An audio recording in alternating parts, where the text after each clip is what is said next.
Okay, how's that? Let me check something real quick.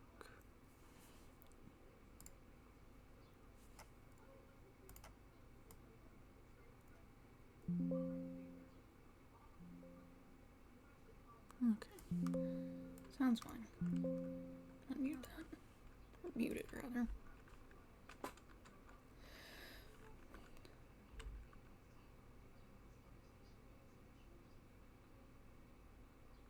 You know, that's distracting. Okay, welcome back to Ace Attorney, Trials and Tribulations. Last time we finished up the 4th episode and also the 3rd episode, because the 4th one was just like a single trial with no build-up like the first one in all the games for the tutorial.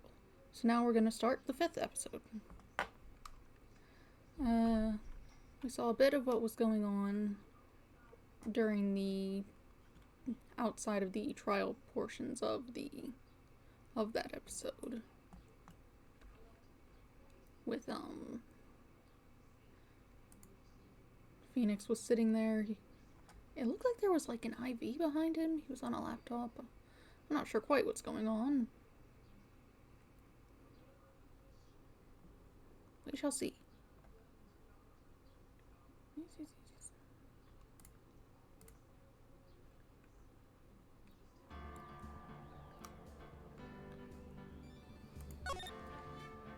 So we'll just pick up right where we left off then.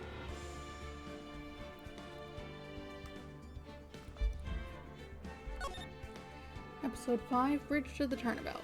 Part 1, Investigation.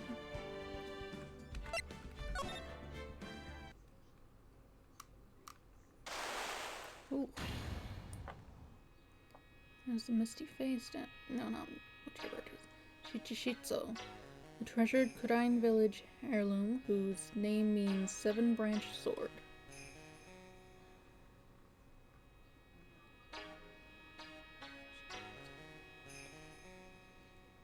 It is said that the sacred sword represents life itself. I don't know who's saying this. Though the branches may appear to be infinite, the choice is limitless.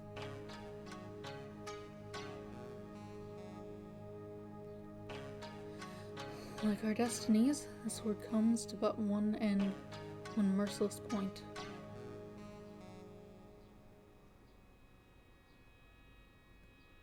And when the silver cord, the fragile thread that binds us to this world, is severed.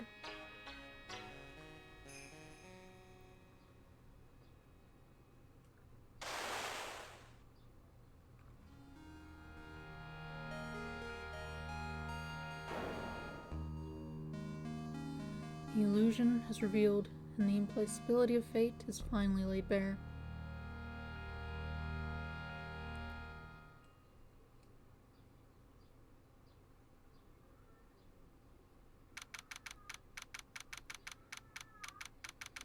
February 6th, 9:48 a.m., Wright & Co. Law Offices. Zuko, why are you screaming? The cat is very loud. I fed him, so that's not the issue. Hey, Nick. Yeah? What is it? You know I've got spiritual powers, unlike you. Sure, you are a spirit medium, after all. But, just like you, if I don't keep my powers sharp, they get dull, right? I guess so, yeah. Glad you agree. Okay, Pearly, you're up. Pearls? So, that's why you need to go on a special spiritual hotspot tour, Mr. Nick. Huh? I'm lost. What's this magazine you're shoving in my face? It's New Year's issue of Cult. Winter Spiritual Location Special. Oh, Pearls look so happy. Maximize your spiritual powers with just one night of intensive training. Oh, it sounds too good to be true. I'll say, it sounds more like a scam to me. It's at a spiritual retreat called Hazakura Temple. It's way up in the mountains, and I bet it's nice and cold. Just perfect for training. No, I definitely don't want to go. No, I think I've heard of this temple before. It's a famous channeling dojo. It's hard for even real spirit mediums like us to make reservations up there. Reservations for a temple? Are you serious? Don't worry, I've already made special reservations just for us. Yeah, and I signed up for the special course. That's nice. And the timing could be better, since we don't have a case right now anyway. Oh, there you then. It's settled. Well, come on. Don't just stand there. Start packing your stuff. Yes, Mr. Nick. You'd better start packing your stuff. Huh? Me? Why do I have to go? Well, we have to be accompanied by someone over 20 years old. Hey, I don't have anything to do with spirit power. The only thing I can channel is a TV. So, is there a heated pool at this Hazakura temple? No, but you can stand under a freezing waterfall. Sorry, but I think I'll pass. I hate cold places. What? No way! How can you be so selfish? Come on, Mr. Nick. Look at this place. Doesn't it look beautiful? Nope, not going. I'm gonna be nice and toasty at home. What the... What is it, Mr. Nick? Let me see that magazine.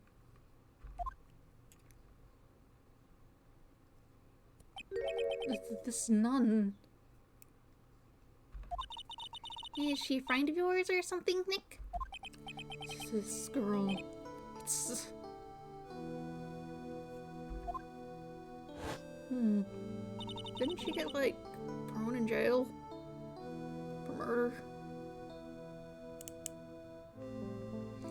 My name is Dahlia Hawthorne.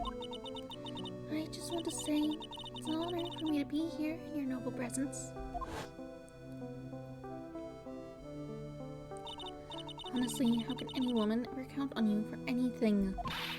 You disgust me. But it can't be. She was found guilty and should still be in prison. Mr. Nick? I'll go. Huh? Hazakura Temple. I said I'll go. Hey, isn't that great, Pearly? Yes. Oh, thank you. Thank you, Mr. Nick. You'd do anything for Mystic Maya, right? Even walk over burning coals, right? Occult New Year's issue received from Pearls, an occult magazine featuring Hazakura Temple. Dahlia Hawthorne. I knew there was no way she could possibly be at that temple, but I just had to see for myself who this nun really was.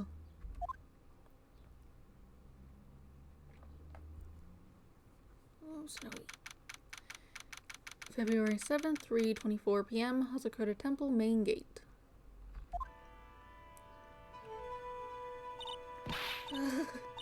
It's so cold here, Nick. Maybe you should put on something warmer for a change. Well, it's supposed to be cold. It's training. Teeth are chattering so loudly, it's all I can do to make out what she's saying. Wow, Mystic Maya. So this is the famous Hazakura Temple. Pearly? Well. Oh, hello there. Oh, well. How nice to see you here. Welcome to our temple. Oh, thank you. Oh. Oh, my. Thank you for coming all this way. Come now. You must have been cold. What's with the past tense? We're freezing into human popsicles. Well, we are high up in the mountains after all. In any case, we shouldn't speak here. Please follow me inside. Thank you. Oh, yes, I almost forgot to introduce myself. I'm the head nun here at the temple. My name is Bikini. Bikini? That's right. Actually, that's my temple name. What do you think? It's tradition to have one, and I wanted something that has a nice image to it. So I thought, why not choose a bikini? Besides, it makes me seem younger. It certainly does. Oh, I signed up for your special course. Oh, my. Quite brave of you, considering how cold it is. Young people can be so reckless with their health. Don't blame me if you become one with those who you channel. Reckless? Maybe you should take it easy tonight, Mystic Maya. We can come back another day. But you went through all that trouble to get reservations. Yes, that's right. You've come all this way, so please enjoy yourself. There's still time before supper, so why don't you have a look around? Look around is certainly what we'll do. Building back here. That looks like the main hall where we'll be staying tonight. From here, it looks like one of those ice hotels you always hear about. You gotta have a heater or something in there, don't you think? I don't want to die. I'm not worried. I brought my hot water bottle. Did you bring one for me? What are you talking about, Nick? Who carries around 2 hot water bottles? If the cold doesn't kill me, the Ice Queen over here will finish the job. Got a sign. What do you think, Nick? Pretty awesome gate, huh? It sure is. It looks pretty well maintained, too.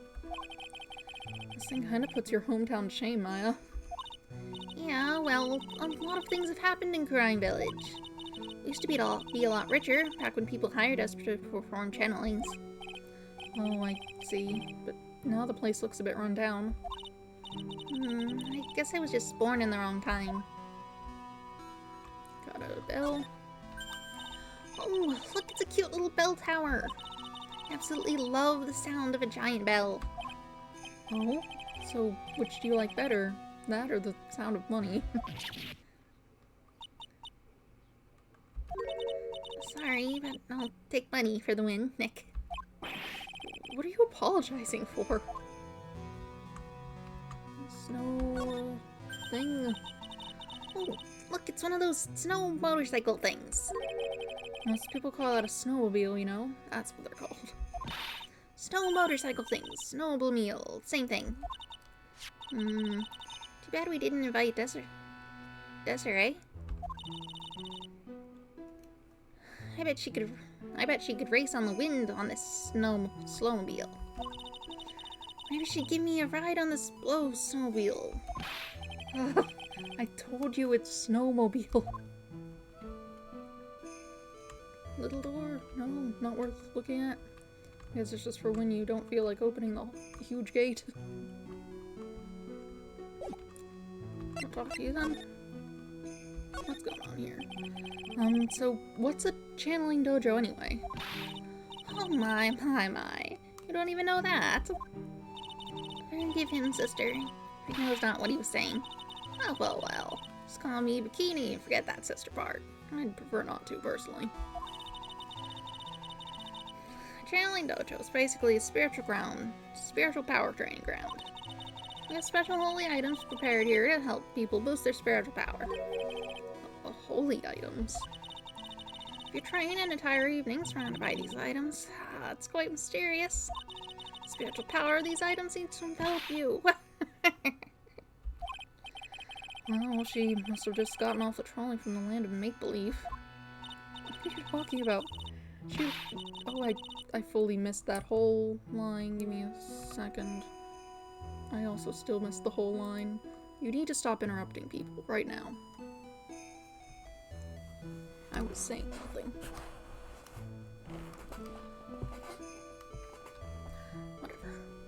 You must be incredibly devoted to be interested in that in such a young age. Interested in the spiritual training, I guess. Probably.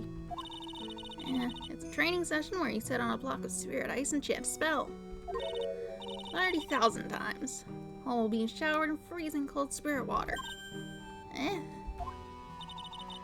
February now, right? You have to be careful this time of year. If you don't watch it, you'll catch pneumonia or maybe even die of hypothermia. So be careful, you hear? How am I supposed to be careful? Oh no, I knew I should have signed Mystic Maya up for this.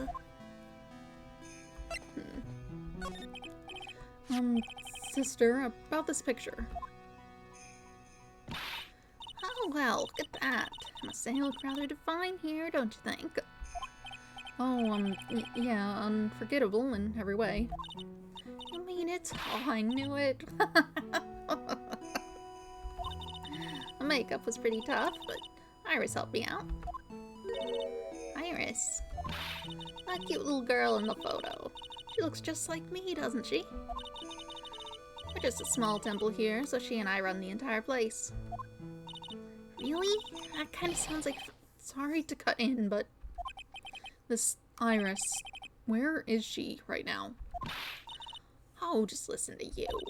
You haven't come all the way up here just to find a girlfriend, have you? No, that's not what I had in mind at all. Anyway, Iris is in the inner temple preparing for this evening. Inner temple? Yes, that's right. Iris will be back this evening. Why don't you go have a look at the main hall for now? So she's in the inner temple, huh?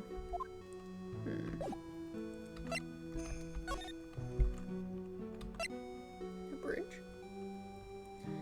You said to go to the main hall, so I'm not going there. Let's see this bridge. What's going on? February 7th, suspension bridge.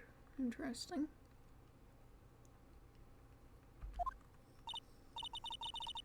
Wow, look at this broken down old bridge, Nick. Yeah, and look at that big canyon below us. Hey, there's a river down there. Looks like it's flowing real fast. What's wrong, Nick? You look like you've seen a ghost. I'm just not very good with heights. Oh, hey, I've got it. Maybe you should face your fear and try hurling yourself off the edge.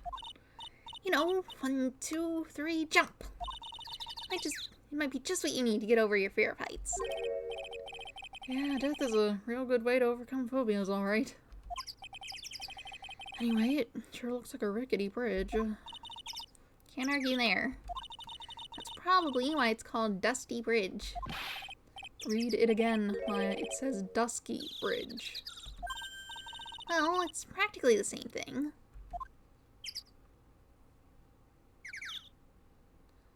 Is that not the bridge from the last case? Wasn't it called that? Some letters are engraved into a roughly cut boulder. D-U-S-T-Y Bridge, huh? It says Dusky Bridge, okay? Come on, Nick, take a look at that bridge and tell me it's not supposed to be dusty. The sign is obviously wrong and I'm gonna fix it. Now give me a pencil, Nick. Do I look like a pencil holder to you? Okay, got a phone. I can't believe there's a public phone here. Who would ever use it? The people who live here, I guess. I doubt they have any real phones here. Yeah, but it took like 20 minutes to walk here from the main hall. It would have been smarter of them to build the main hall here, don't you think? Maybe you should work on channeling someone who makes logical sense, Maya. Word itself. Come on, Nick. Why don't we hop across the bridge? It'll be fun. I'm not so sure. It looks like a bunny hopping across the bridge would destroy it. Okay, Nick, then let's try to find a cute, fluffy little bunny and test your theory. That right there sums up the fundamental difference between sane and insane. Mountains. Looks like it's about 20 yards to the cliff over there. I guess that's where I'll be training tonight. Do you want to train with me, Nick? Do the special course? I think not. But it'd be so great if you had spiritual powers too. Really? I see dead people sounds more like a cause for alarm to me. Let's see. Sign. There's a narrow path going off in a different direction than that of the main hall. The sign here is so old, the text seems to have vanished. There's very clearly text on it. The path leads to a wooden staircase that goes down to the bottom of the canyon. Okay, I'll write wooden staircase on it then. Do you really think that's necessary? You have to be blind not to see the stairs. Well, it can't hurt. Just pass me a pencil, okay? Graffiti is a crime, Maya. Yeah, that's definitely not faded whatsoever. Maybe they just didn't replace it very well. It's footprints. Not much to see here, I suppose. Suppose we'll go into the main hall. What's up? Very fancy. February 7th, Hazakura Temple, main hall. The main hall. It's even colder in here.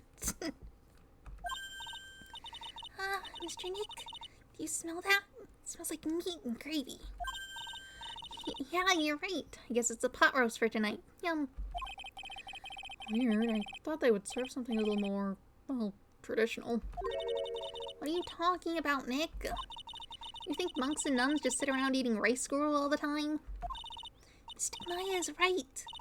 Oh, I hope there's mashed potatoes, too. I love mashed potatoes. What a cute little acolyte. Who could this be?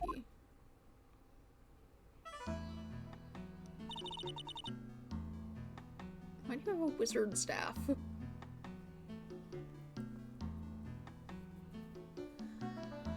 Greetings to all of you. Hello? Wow, this lady makes Maya look like a 6 out of 10 on the weirdness scale. Your outfit. Did you come here for the special course, too? Unfortunately, no. Actually,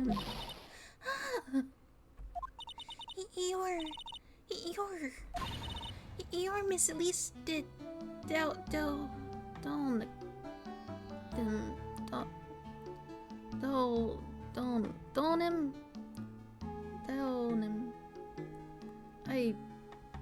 that's used in French. Donim, probably something like that. Yes, that's right. You know of me. My name is Pearl Faye. I'm your biggest fan. Who is she, Nick? I see it now. Safari. A fortune teller? I've got all your books, Miss Donim. I'm gonna assume that's how it is. What a sweet thing to say. Please call me Elise. Books? Mr. Nick, don't you know anything? Do you even know who this is? Well, an author, maybe? Yes, and an illustrator of picture books. Picture books, huh? Oh, now I get it. You were here, but I'm gonna look at this stuff. We got a mirror. It's an altar. Looks a bit old, but someone does a good job taking care of it. Speaking of altars, I remember seeing one like this in Kodine Village last year. I guess they really do have something to do with spiritual power after all. Giant Magatama. There's a laughably large Magatama on the altar. I can see Cyclops with this tiny Magatama I've got. I can only imagine what kind of power this bad boy has under his hood.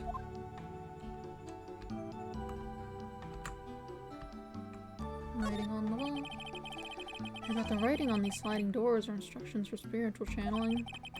I like how we scribbled math formulas on the bathroom walls to remember them. Except we couldn't go to the bathroom during tests, and I can't read these walls.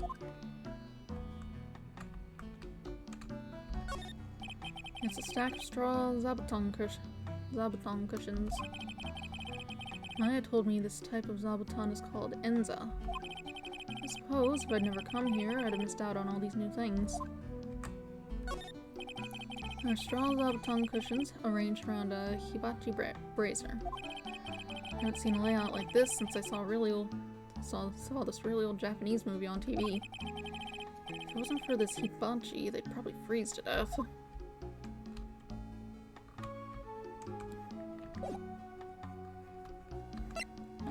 Okay, what's up? How? At least don't even...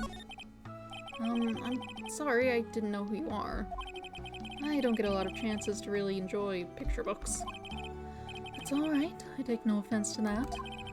My books are nothing but simple stories for children. They're really beautiful pictures too, Miss Elise. Your books always make me feel as if my heart has been purified. It makes me feel very happy to hear you say that. I do have to admit, she certainly seems like a kind, sensitive lady.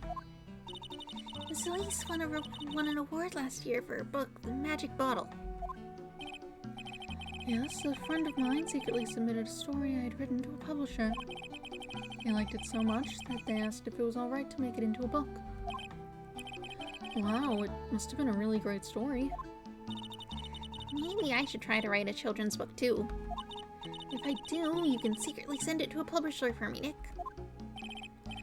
Recently, I've accepted a sort of apprentice, you might say. An apprentice. He calls himself Maurice de Donim. I believe he's off doing some landscape sketches now.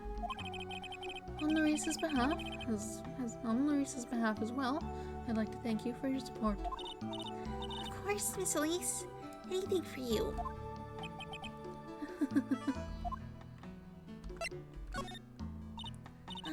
Why did you come to Hazakura Temple, Miss Elise? Are you here to do some spiritual training? No, that's not it. I'm actually here to gather materials for a new book I'm working on. Wow, I can't wait to read it. Pearls is completely taken with her. I wanted to do a book with a more Japanese feel to it this time. So is that why you're dressed like you are? The children have a certain image of me in their minds. I don't want to disappoint them. What can I say? She's really a sweet lady. Wow, Miss Elise. You're dressed up like a mountain then. Yes, the good people here were kind enough to let me borrow this. I'm wearing training clothes underneath my robe as well. I want a staff like that. You like the crystal sphere? It's real amethyst, you know.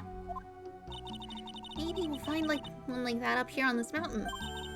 Good luck, Nick. I know you'll find me one. Well, you'll have to excuse me now. I have to go help with the dinner preparations. Wow, you mean you're cooking dinner tonight? That's right. Would you like to help too, Pearl? Yes, I want to help with whatever I can. Pearl looks like she just won the lottery. Oh, I'll help too then. No, it's fine. Please don't worry about it. Feel free to relax and explore the area with your friend. Uh-huh, but... Oh, yes, please take this. I think it will be of help to you. Yeah, alright. It's a map of the area. We wouldn't want you to get lost now, would we? Yeah, it is the same place then. Just make it extra clear. The inner temple. There it is on the other side of the bridge. Looks like they fixed the bridge at least. Well, if you insist, I guess we'll take this chance to go check out the other temple. Hazakura Temple map added to the court record. Shows Hazakura Temple and the surrounding area. Okay, I'll see you two later then. Remember, you're not allowed to fight. Come on, Nick, let's go. At least we'll stay warm if we keep moving. I looked at everything, so we may as well head out there. Oh. February 7th, Hazakura Temple, main gate. Huh? Where did Sister Bikini go? I guess she went to the inner temple to go help that other nun out. Oh, right. I think her name is Iris. Yeah, that was it. I want to find out who Iris really is, but I'm scared of what I'll find.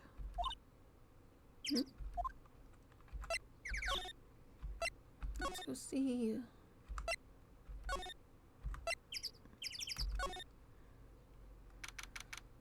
February 7th, Inner Temple Gate. Got some statues and an incinerator, it looks like. Plants. Whoa, that bridge was shaking like jello in an earthquake. And at least half of the wood on that old rickety bridge was rotting, I bet.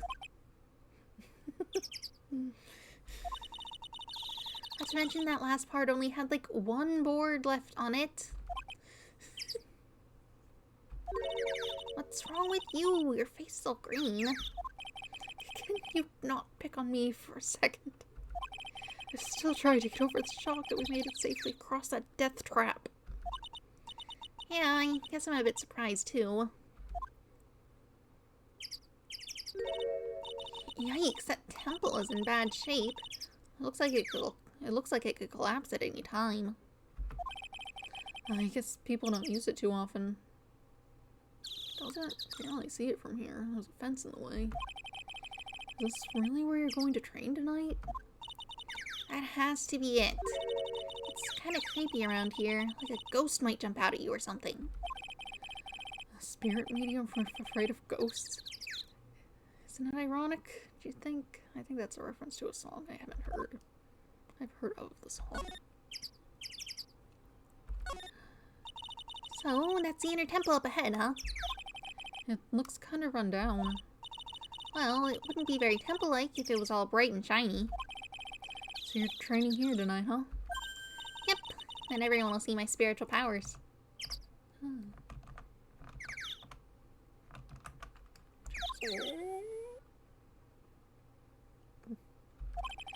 Sounds like your stomach wants to show off its digestive powers instead. I wonder if that roast is ready yet. Building itself, no. Tree. How about the pond? The bridge? The other pond. Oh, sign. Looks like there's something written on it. I can't read it, but if I had to take a good guess, I'd say it says Inner Temple. What's the point of a sign if you can't read it? Must be tough for the mailman when he's delivering here. I guess the sign is a good indication of how long this place has been here.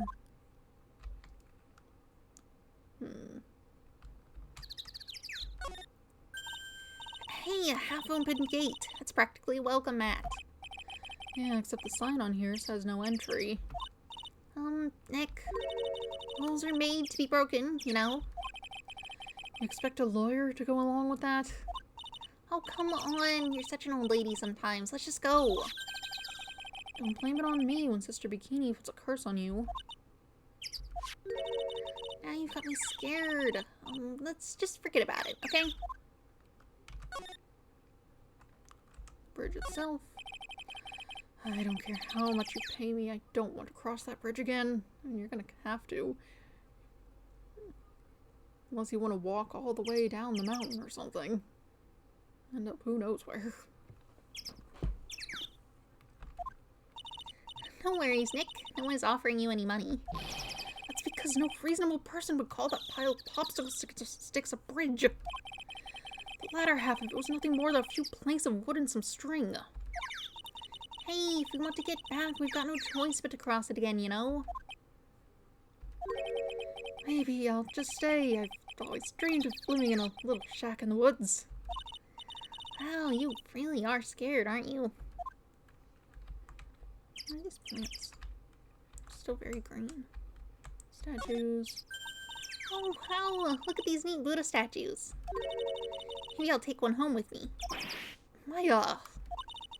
But there are so many. They wouldn't notice if I took just one. Are you kidding? Of course they'll notice. What are you gonna do with one of those anyway? Put it in the office, of course. We can trade that wooden statue in the office reception area for one of these. No, come to think of it, where did that wooden statue come from anyway? Is there a statue in there? I don't remember. You can only really see the reception area in, like, Chapter 2 of the first game. Episode, rather. I don't remember it super well. There's, like, a couch. That's about all I got. Incinerator. Hey, there's a giant robot buried in the snow. Well, there's something buried in the snow, but I think it's an incinerator. Oh. But you've got to admit, it looks a lot like a robot. Sure. Anyway, I don't think it gets used much. It's looking pretty rusty. Hey, Nick, do you think this giant robo-incinerator can walk? I told you it's not a robot. And it's not especially big either. Ah, you have no imagination. I thought it'd be real neat if you had to beat it to advance. A fight between a lawyer and an overgrown furnace? Who'd ever pay to see that?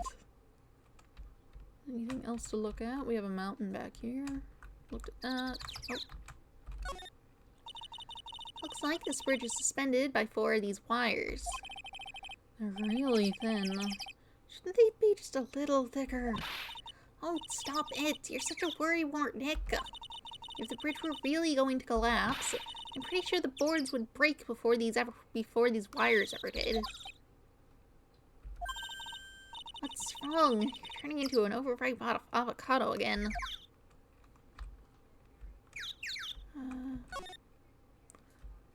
Doesn't look like there's anything else to look at, is there? If you look at the sign, no. You don't care about the pond? I guess it's just decorative.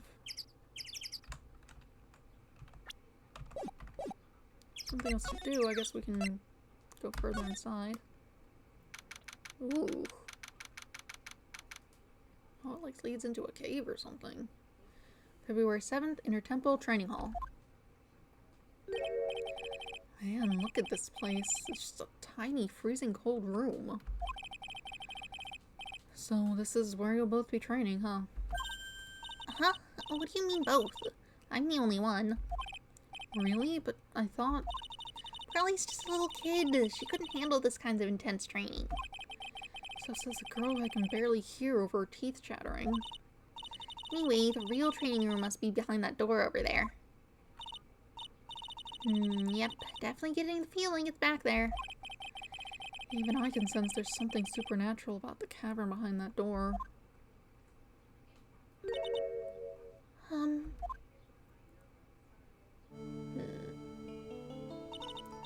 Excuse me, but who are you?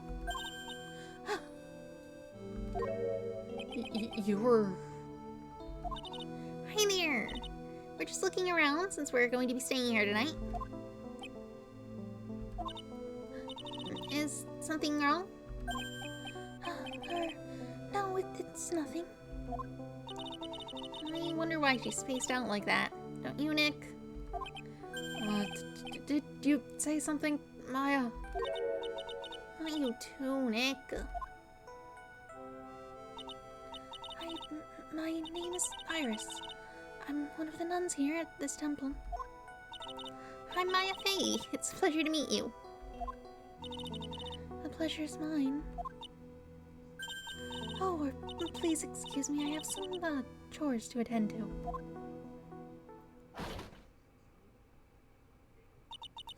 She sure is beautiful. And a bit spacey, I guess. Yeah, she's just not used to talking with urban sophisticates like us. Nick?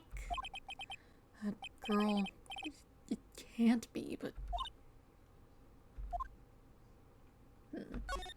I want to employ that phone. I'm sure if you call Detective Gumshoe, he could pull up if she escaped from prison.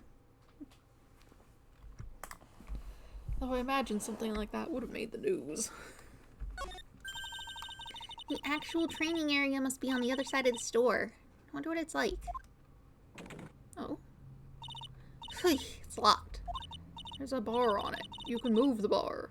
Come on, Nick. You know you want to open it for me. I can't. You've been in kind of a bad mood lately, haven't you, Nick?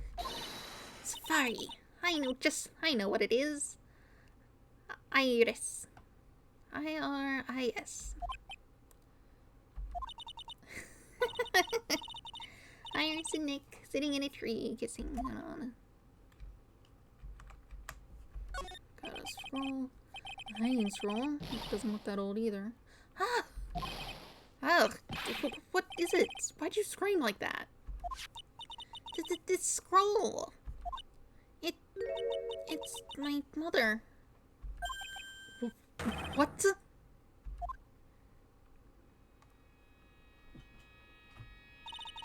It's Misty Faye, the master of the Kurain School of Channeling.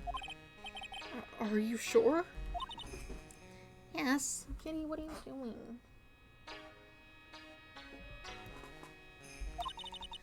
That crest at the top of the scroll. That's the special mark of the master of our tradition. So that's what the mark means? Why is it so much clearer than the rest of the image? A stamp, maybe?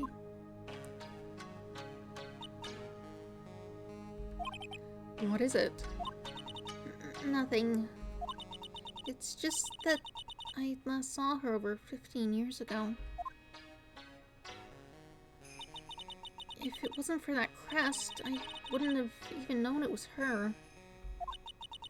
My own mother. I can't even recognize her face.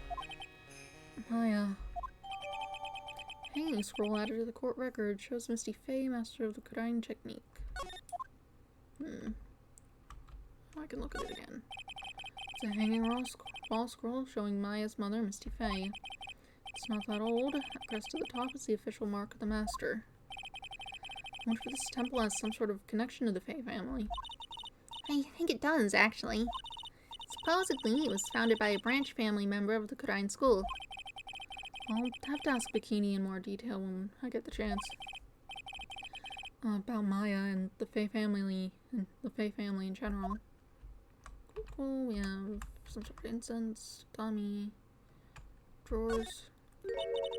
Look at this antique dresser. I wonder if there's anything valuable inside. Let's have a look. Nothing. Just a bunch of clothes. Hey, Nick. Uh-huh. Oh, sorry. I was just thinking. Oh, about Iris, I bet. Looks like you've been bitten by the love bug, Nick. Not that. There are a bunch of musty-looking blankets and bedding sets piled up here. I wonder why they're even here in the first place. It's because all spiritual training is done under the supervision of a nun. I wonder if Sister Bikini is planning to sleep in here while I train. But if they sleep, what's the point of having them here in the first place? You know, this broken bit of wall? You don't care. Look at the gate. You don't care about the lamp. Not much else to look at, I suppose.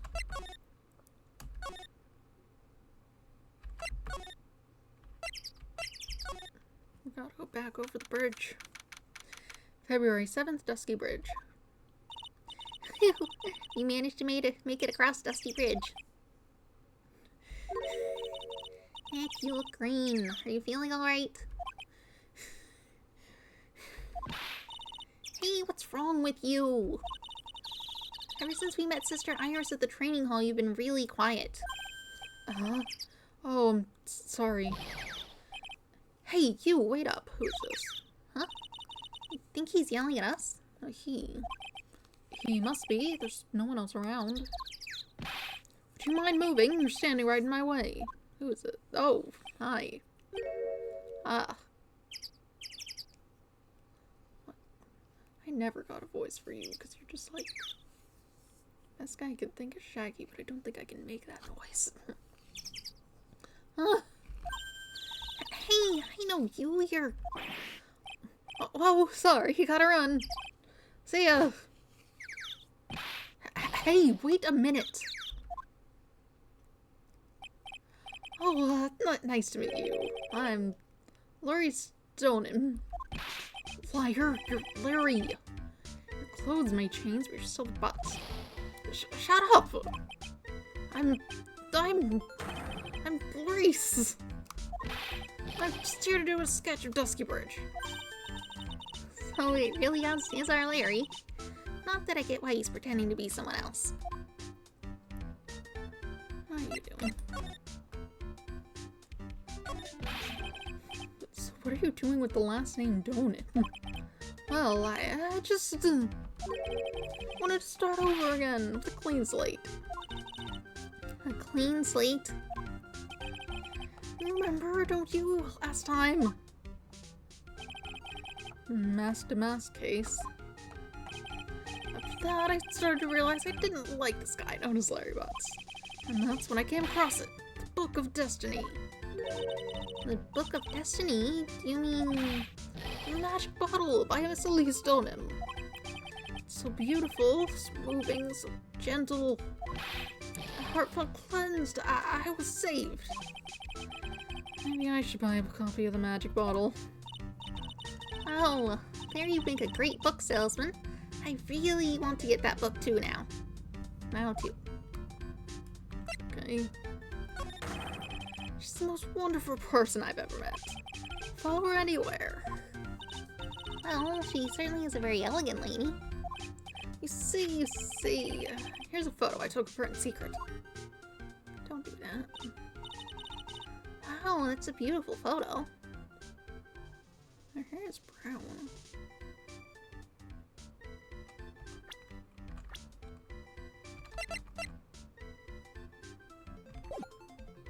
Her eyes are also brown. What?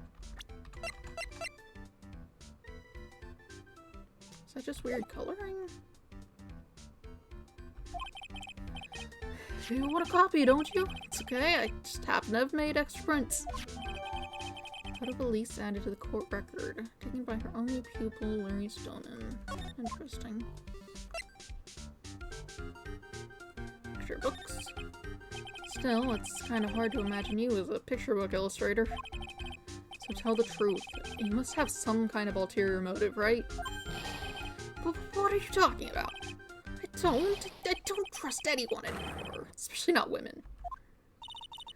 Talk about a bad case of denial. Anyway, can you even draw well enough to make a picture book? Art isn't only about technical skill, you know, it's also about having a pure heart. And that's why I'm asking, can you draw well enough to make a whole book? How'd you mention it, I wonder. Hey, it looks like you still have some doubt in your heart. It's true, I do. But when I first saw her, I felt it. Something inside me ended, and something else began. Oh, Larry. Sounds like you've fallen in love with Miss Elise Stoneham. No, you're wrong. It's not her, it's the other girl. Other girl. Uh-oh. I got a bad feeling about this. I'm guessing, in that case, you mean this girl? Ooh, yeah, her. A little Iris. She's really pretty. This girl, she's perfect. She's exactly my type. I wonder if she would model for me. I would draw a portrait of her. Yeah, you always liked those model types, didn't you, Larry? Hey, wait a sec. Didn't you say you were swearing off women? Oh, yeah, that's right. Of course I have. I have, basically, but Iris is different. I feel like I still have one chance left at the dream. This guy will never change. Everyone! Hey, Pearly! Dinner preparations are complete. Please go quickly to the main hall. Alright. Can't wait to dig in, Pearly. I'm going to go to the inner temple and call Sister Iris. I also want to have a look where Mystic Maya is going to be training.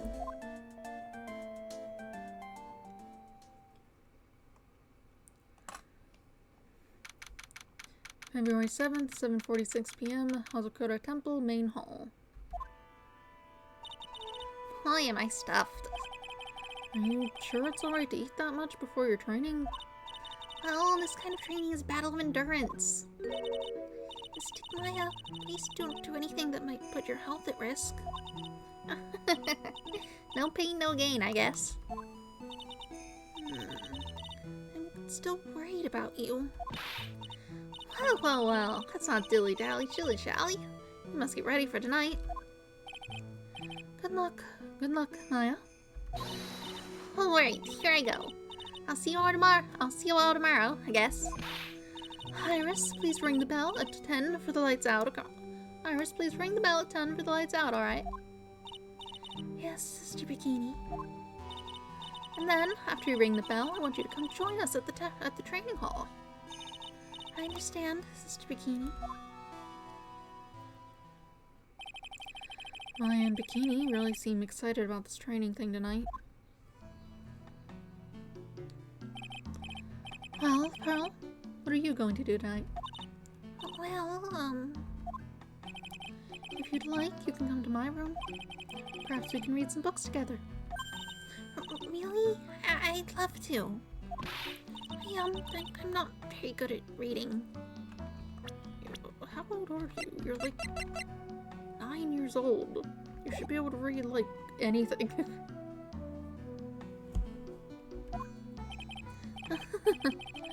Well then, would you like to practice reading with me? I'd love to. Pearls is absolutely smitten with Miss Stoneham. So, Larry, what are you going to do? Me? Well, just gonna hang out in my room. Can't stand the cold at all. I totally hear you there. Miss Elise, so for example, how do you read this? It says gravely. That's kind of a tough word. Oh, well, okay, and what about this word? That's another tough one. It says roast. What kind of a book is she reading anyway? Well, I'm going to go wash the dishes and help clean up. I'll go visit you when I'm done, Miss Elise. Well, not much to do except to head to my room and huddle under the covers, I guess. And then someone died. February 7th, 9:12 p.m., Hazakura Temple Main Hall. It's a whole different type of cold up here in the mountains. Why couldn't the nearest bathroom just be a little closer to my room? Mr. Wright? Ah, who is this? Oh, it's you. Mrs. Donan, are you going to use the bathroom too? No, but have you seen Pearl? No, not since after dinner. I thought she said she was going to go to your room. I know, but she never showed up. I'm going to go look for her. Excuse me. Miss Elise Stoneham, a woman as mysterious in origin as her last name. But the real mysterious one is... Oh, Sister Iris. Good evening. The really mysterious one is this girl. Are you on your way to the bathroom too, Mr. Wright? I can't let this chance pass me by. I should try to talk with her and maybe get some answers. Her hair is a different color. The rest of it's the same, though. It's possible you just aren't dyeing it anymore, though why you would keep it in the same style is beyond me. If you were trying to hide your identity, you should at least figure out how to do, like, something else.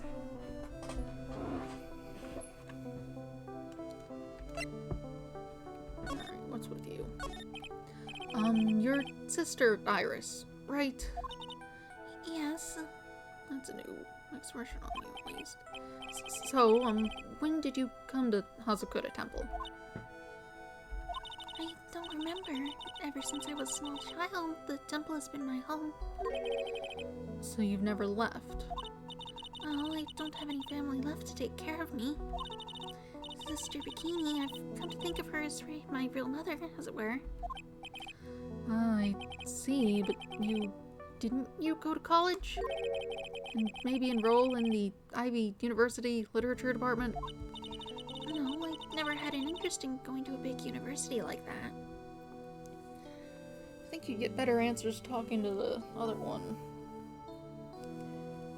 She wouldn't have any reason to hide if it were not the case. My training is all the education I need. I see. Once in a while, when I get the chance, I make a trip to the nearby town. I can use a computer and a cell phone, too. That's not exactly something worth bragging about. But I don't see any Cyclocks. So I guess that means she's not lying. Please don't stare at me like that. What kind of a place is this, anyway? I heard it's for training to increase your spiritual power or something like that. It must seem awful crazy to normal people like you. Well, I have to admit, it is a whole different world up here. I'm glad to hear you say that. Huh? Talking with dead people, who does it help anyway? I hate it. Really? So then why stay in a place like this? Ah, Is something wrong? I didn't realize it was so late. I have to go and ring the bell for lights out. I guess it's almost 10 now, huh? Mr. Wright, Yes? if it's alright with you, I would like you to have this. But this is your hood? It has the power to protect you from evil spirits. Come to think of it, Sister Bikini was wearing one of these too. I pray for your safety on this dark, cold night. Iris's hood received from Iris, a magical hood said to offer protection from evil spirits. I'm sorry, but I must bid you good night. Wait a minute, Sister Iris. Yes? Just now, you called me by my name. You said Mr. Wright. How did you know my name? I never introduced myself to you. That's... Sister Iris, please tell me the truth. You and I, have we ever met before?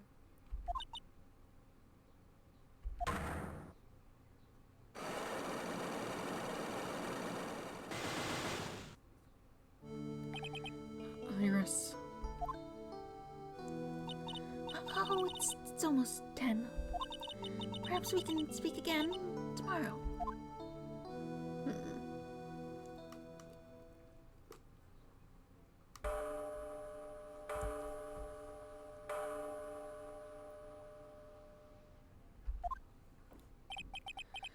So my hunch was correct. She does know me. I'll have to try to talk with her again tomorrow.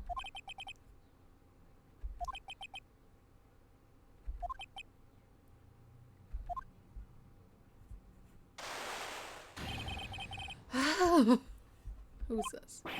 What the? That blood-curdling scream came from the courtyard. Ooh. February 7th, 11:06 p.m. Hazakota Temple Courtyard. That scream, I'm sure it came from around here. Is that, the author? Oh! So someone's there on the ground. Miss Donham! Wish. I just stepped on something soft. Hey, don't step on my tummy like that. What are you doing lying there in the snow? I was passed out. What do you think? So that blood-curdling scream is... Forget about that. Hurry up and call the police. Is there even a phone in the main hall? Oh, but we still get reception up here in the mountains. You must have a cell phone on you, right?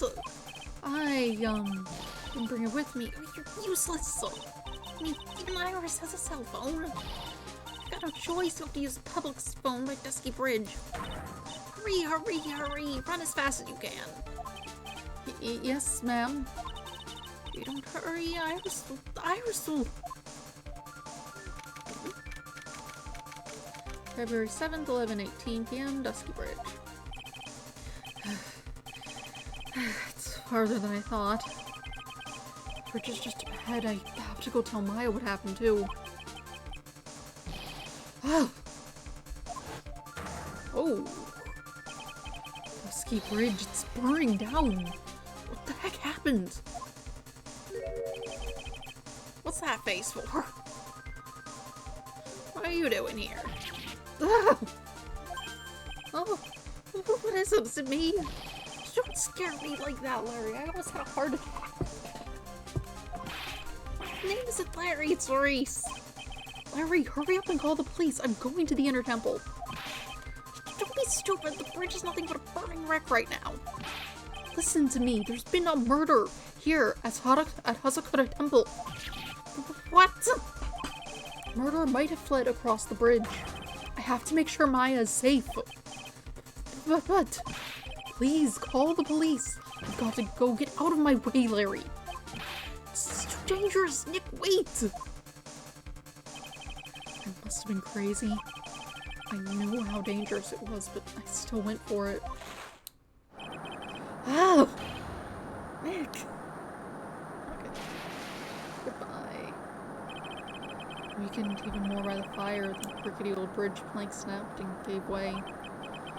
And as I was swallowed by the eternal darkness that surrounded me, a final, terrified scream rose up to pierce the frozen air of that harrowing night. I suppose that'd be why you were in the hospital. Make progress, yes please. Let's see.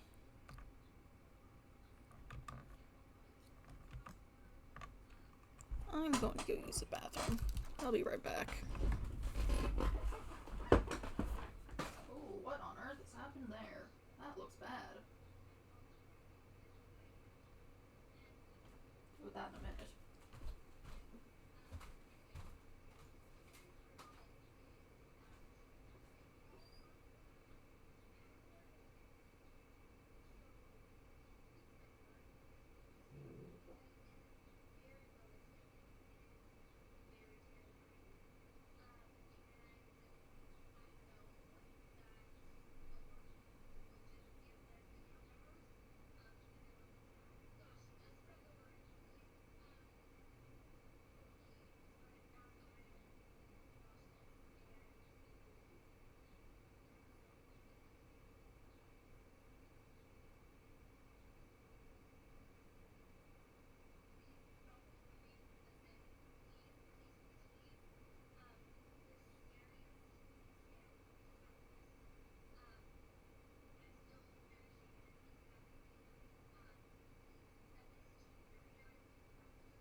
Turn that off, yikes.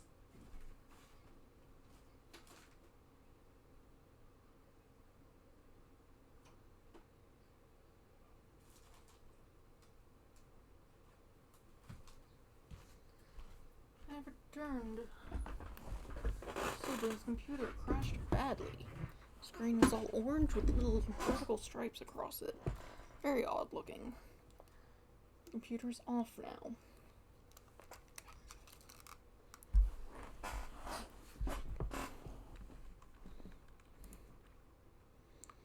Okay, returning to the game. Time for investigation. Date unknown, time unknown, location unknown. A phone. Who could that be at this time of night? Who could this be? Yes, Edgeworth speaking. Reggie, get up! It's an emergency!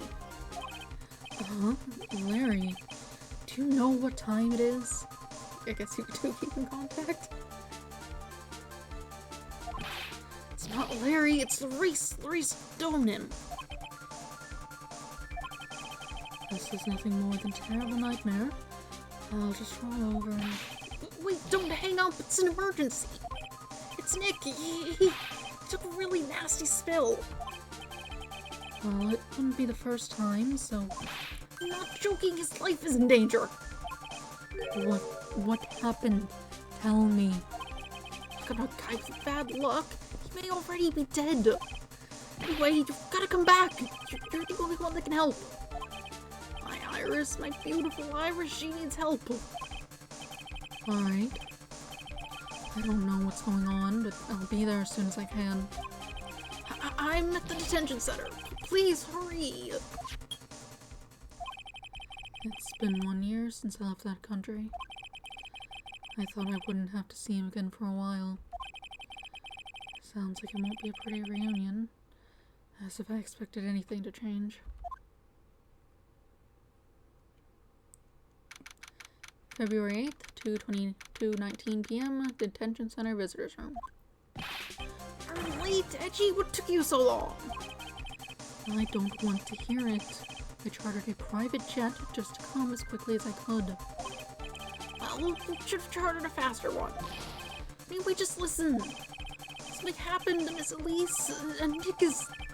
Iris... He... Say something, Edgy. Before I came here, I stopped by the hospital and paid Wright a visit. I believe I have a better understanding of the situation than you at this point. Okay. So he's there and he's talking. He's doing okay.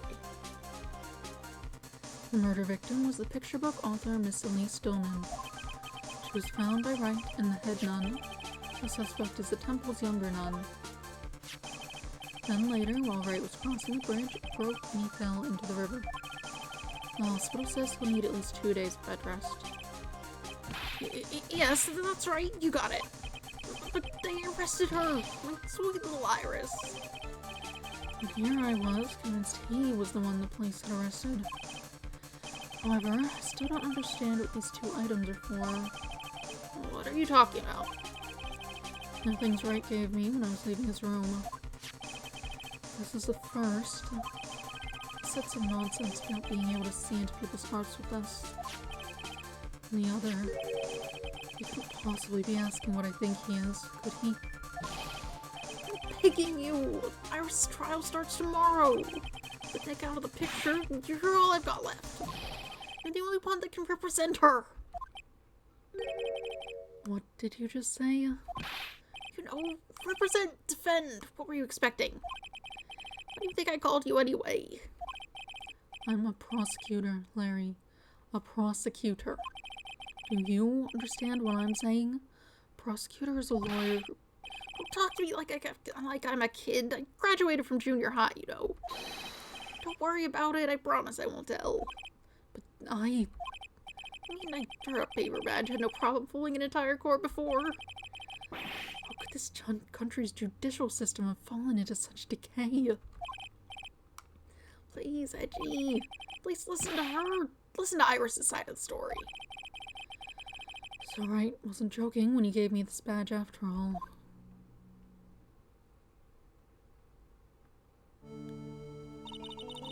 Thank you for coming.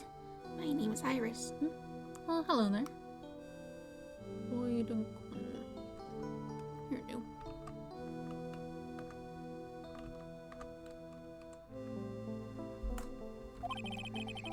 Edgeworth. Miles Edgeworth. I don't know if I can be of any help, but I will at least hear what you have to say about the murder. Mr. Wright, how is he? Mr. Larry said that he might even die. Fortunately, he will be fine. Larry, you moron. How could you say something like that? He was badly bruised when he hit the water, but otherwise he's unharmed. Thank goodness. But he's caught some kind of nasty cold. A cold? He's running a high fever and is drifting in and out of consciousness. I must be imagining things. This woman, I feel like I've met her before. Because you were there too. What do you have in your stuff? Okay, you still have all these same things. No, you don't know about my other pearl. Alright, what's up? Pardon me, Iris. I would like to ask you something, if you don't mind. I have the distinct feeling you and I have met before. It must be your imagination, Mr. Edgeworth. After all, I hardly ever leave Hazakuta Temple. Hazakuta Temple? What's that? It's a place where those who wish to boost their spiritual power come to train. You need to undergo some very difficult training to release your inner spiritual power. Spiritual power? Did you go to that temple? Did you go to that temple for that reason as well? No, I don't have any spiritual powers. I don't need them. In that case, what are you doing at that temple then? I've committed some sins that I need to pay for. That's why I'm there and why I continue to train, to purify my soul. I want to ask you about last night, the night of the crime. Alright. I helped to clean up after dinner and then went back to my room at about 8 o'clock. Later, I left my room to ring the lights out bell at 10 o'clock. Bell? You ring it at the same time each night.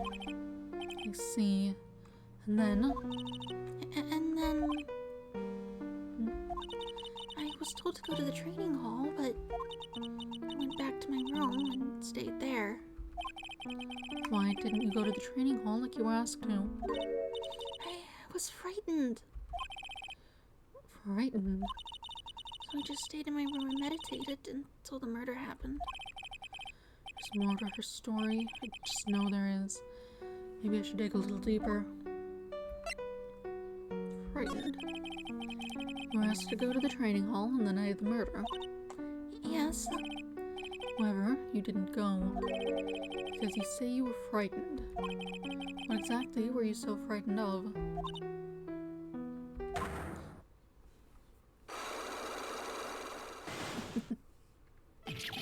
What in the world? Is there something wrong? I'm sorry, it's nothing. Looks like she's not aware of them herself. These must be what Wright was talking about. Psycho-locks. I believe he said that I need to present this Magatama item to do something.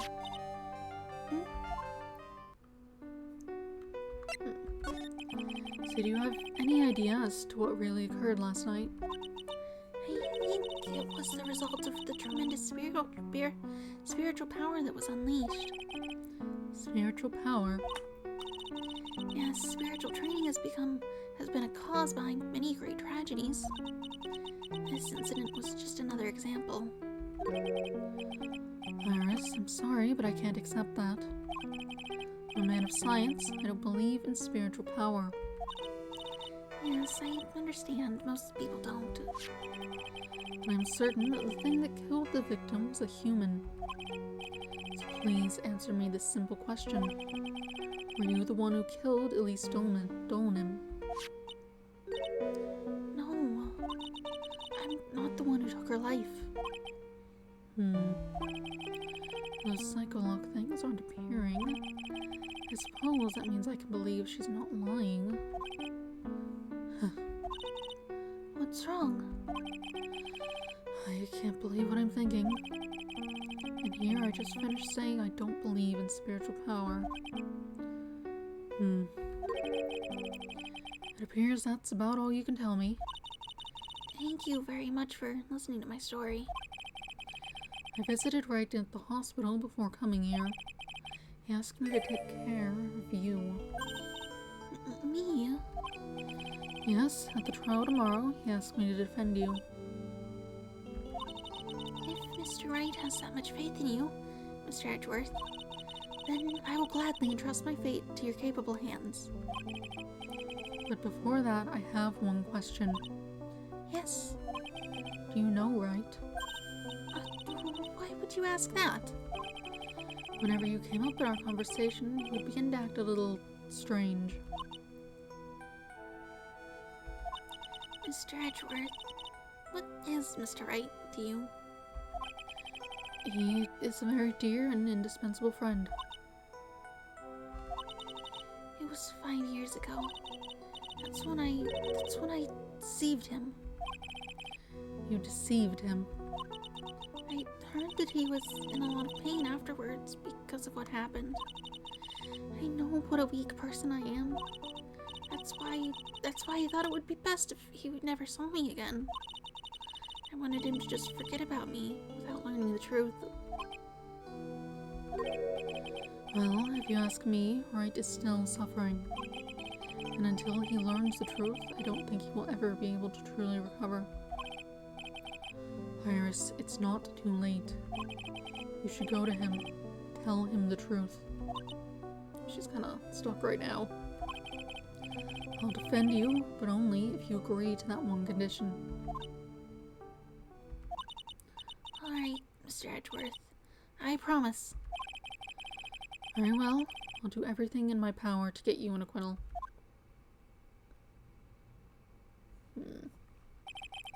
That's enough information gathering for now. I should head to the crime scene.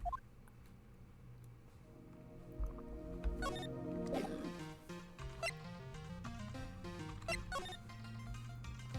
you have any thoughts?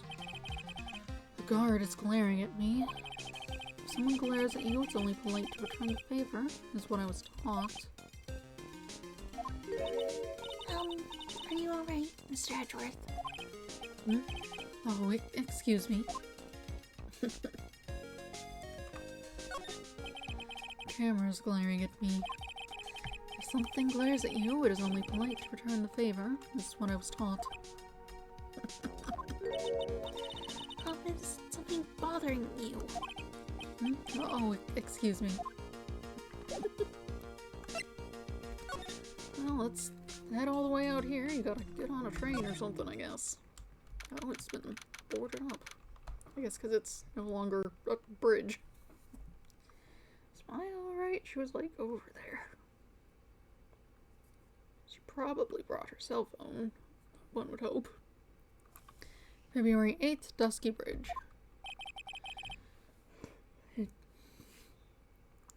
It sure is cold, alright.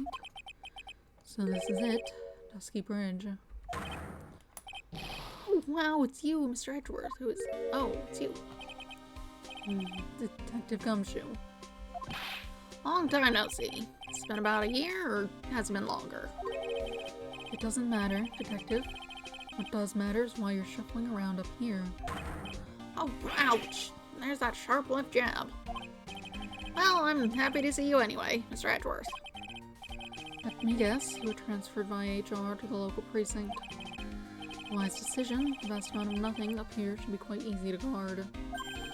I heard you were back in the country and arranged to come all the way out here. Everybody was real nice. They even let me take charge of the investigation, sir. Gumshoe, indeed. With gum on your shoe, he's impossible to get rid of. I'm supposed to report on the details of the crime scene, sir. Anyway, here I am, Detective Dick Gumshoe, reporting for duty. Great, thank you, Detective. I thought Prosecutor Godot was gonna get here before me. That guy's a real mystery, I tell you. Prosecutor Godot.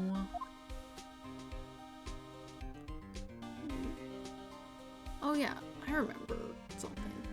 I was thinking about voices, because I happened to be watching someone else's playthrough of the first game, because I was like, I played it already, it's fine.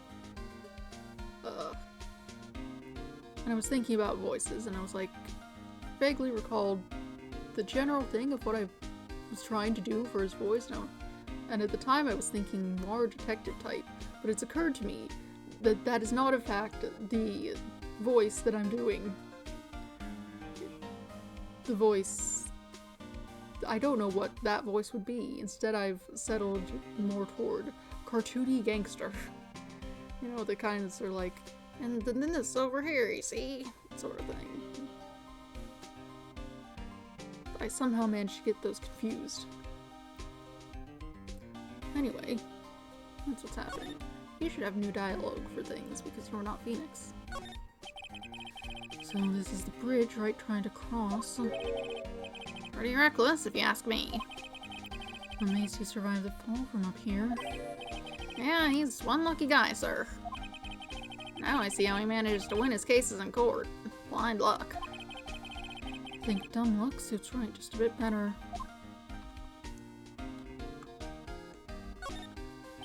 It looks like a pretty good distance to that far cliff. Yeah, it's gotta be around 100 yards or so. Detective, that's not even close to 100 yards. Well, I gotta admit, I'm not very good at judging distances. It's about 20 yards or so, and impossible to cross without a bridge, it seems. Hey, it's a public phone. You don't see a lot of these anymore. That's true. Since we've got one here, why don't we take a photo as a memento? Well, sure, why not? Oh, darn it, I don't have a camera with me. I'm gonna go buy a disposable camera. I'll be right back, sir. What's so special about public phones, and why is he so fascinated by them? I haven't talked to you yet.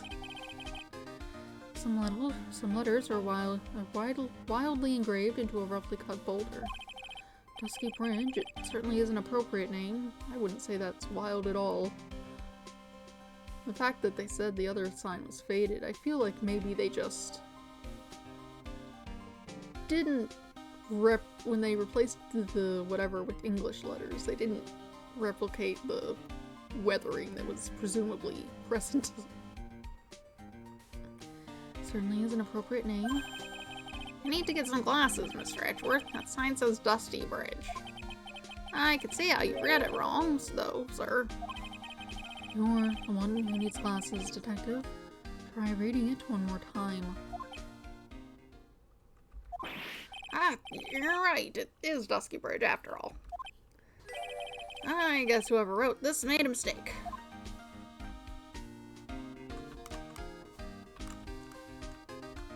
Sign. There's a little shack down that way called Heavenly Hall. A shack? It's like a rundown doghouse for losers that can't bear the freezing drafts of wind. Kinda reminds me of my apartment, sir. The name Heavenly Hall makes it sound like a palace. Naming a hovel a great name is a crime itself. I'd call it false advertising. By the way, the name of my apartment complex is Compton Castles. That's not such a great name, if you ask me. Well, it's not such a great apartment either, sir. Nothing else to look at. I just got back into the country, so I don't really know much about the case. It's simple. Well, simple is as simple does, as they say. Oh, you've got no idea how much I miss that biting sarcasm of yours, sir. But seriously, this one's a piece of cake. There's a witness that saw the whole thing. A witness? Yeah, that bikini lady. Bikini lady? Here on this freezing cold mountain? Well, you should talk to yourself if you want the details, sir. I may have to talk to this bikini lady, I mean decisive witness, myself.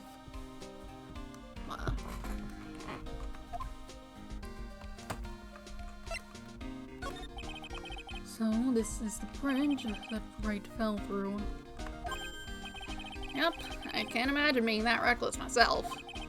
Look before you cross, is how it goes, right? Or was that leap? And is there something on the other side? Yeah, some old building they call the Inner Temple. Oh, we can't go over there without a bridge, sir. What? Nobody lives there, so it's usually not a problem, but someone was at the Inner Temple doing some training, and now they're stuck there. Yes, I heard that from Wright. It's Maya Fey.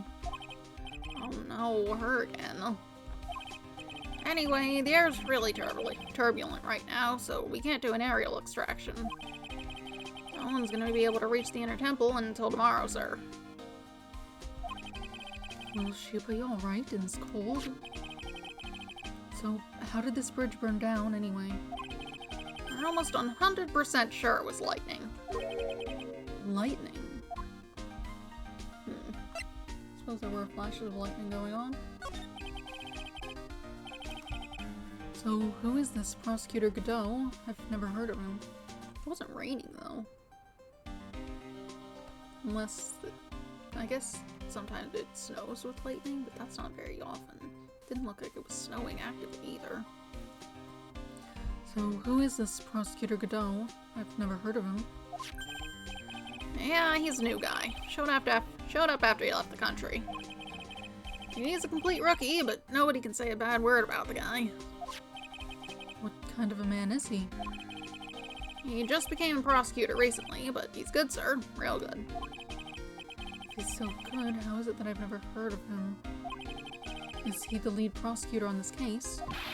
You bet he is. After all, you-know-who is right in the middle of it.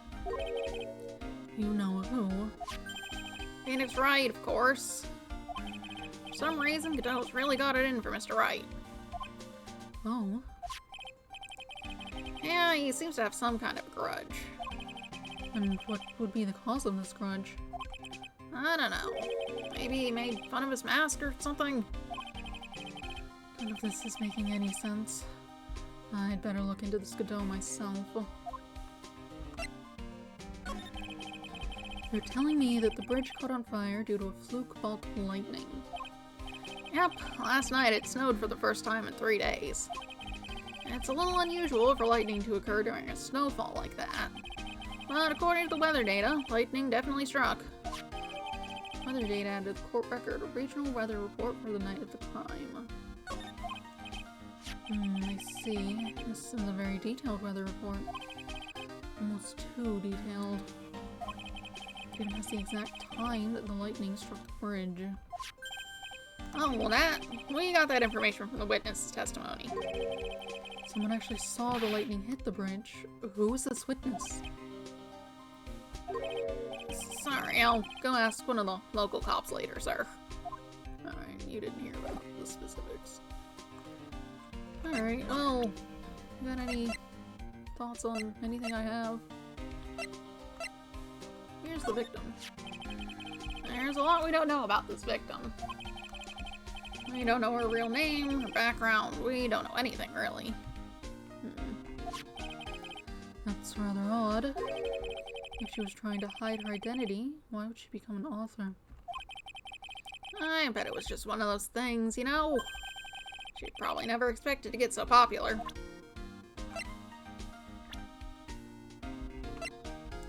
More information after that. We usually hear about promising young prosecutor candidates while they're still in school. I had never seen or heard of this person. I gotta admit, he's puzzling alright. He just appeared one day, big mug of steaming coffee in his hand. Sounds like an interesting man. Yeah, the whole prosecutor's office is really into double espresso macchiatos lately. I feel like I've seen this girl somewhere before. She wasn't from a prior case, was she? Oh, can't be. We did a database search with her fingerprints and came up with nothing. I see. Just can't shake this nagging feeling. She has different fingerprints than... Well, everyone knows that you are quite popular with the ladies, sir. Maybe she's an old girlfriend that you sent to Dumpsville when you were younger. Detective, where did you hear such nonsense from? I didn't hear it from anyone. It's just sort of how I imagine you to be, sir. Just how I imagine you to be, sir. Do I really inspire that sort of frothing desire from the female masses. I don't know about that. That's probably gonna be the same as when I showed the picture. He was here. Is he around? No, actually, he was back at the detention center. He's probably still staying in town. No reason to come back here. He's supposed to be Miss Elise Donham's apprentice or something. I see. Yeah, he drew a nice portrait of me. That's nice. But he made me pay him 50 cents for it. I'm sorry about that. Well, 50 cents isn't terrible. You don't seem very interested in him, Mr. Edgeworth. I really don't want to talk about him, that's why. This is you. Your face is more drawn out than the last time I saw you over a year ago. Really? I thought so. Oh wait. It's not so much drawn out as weary and tired. Maybe just plain old thin. I thought that too, sir. My salary's been kind of on the low end. So yeah, my food options have been kind of non-existent. Off-brand chicken soup, off-brand spaghetti, off-brand bread, that sort of stuff. I mean, no reason to get it on brand unless it's actively different. It's usually not. Especially like bread.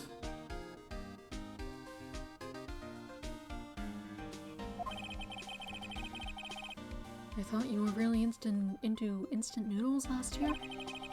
I got really sick of the stuff after a while, sir. My friend since grade school fell from Dusky Bridge and is currently hospitalized. Oh, Edgeworth has opinions of people. Homicide detective at the local precinct. Okay. Don't remember how we became friends.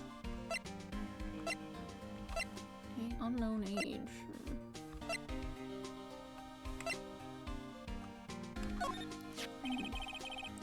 Whenever something happens, this guy always shows up like he hasn't got a care. In fact, you know what? Every time he shows up, I always wonder the same thing. Maybe somehow he's actually the cause of all these incidents. I wonder if Gumshoe's realized it yet. But he could say the exact same thing about him. He's got a better reason to be there, as he shows up later because he's a police officer. Talked about all the things, looked at everything, so I guess we'll head to the main gate, I guess. February 8th, Hazakota Temple, main gate. Yo, Reggie, what took you so long? I'm so cold, my brain's turned to sherbet. I knew it was a mistake to race back to this country. What do you mean? Can you leave? Why is it different now? Die. How do I moderate? Oh, it's like this. Why are you small? Report. Get. No. Get. Go. Hold on. Banish. No more of you. Oh, why it's popped up like that?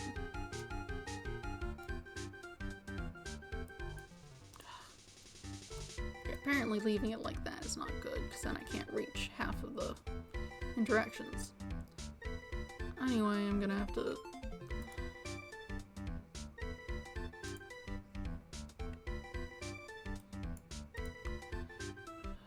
deal with that, apparently. I'm going to ban the words, remove the space, I think. That should do it. What do you mean? That's not the voice.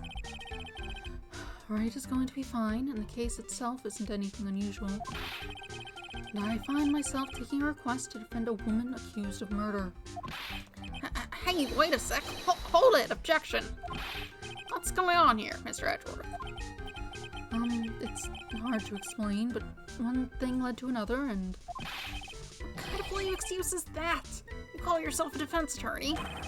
Prosecutor Edgeworth is a prosecutor. And that's why he's Prosecutor Edgeworth. Prosecutor Edgeworth, defense attorney, just sounds plain old weird, pal. Right, Prosecutor Edgeworth? I'm not sure what role I'm supposed to be playing anymore. Dude, edgy.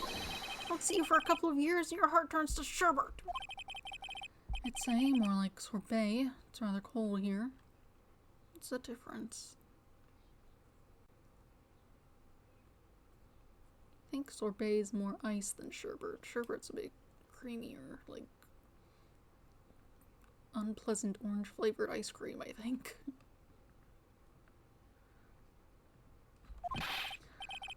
Iris didn't murder her. Someone else did it.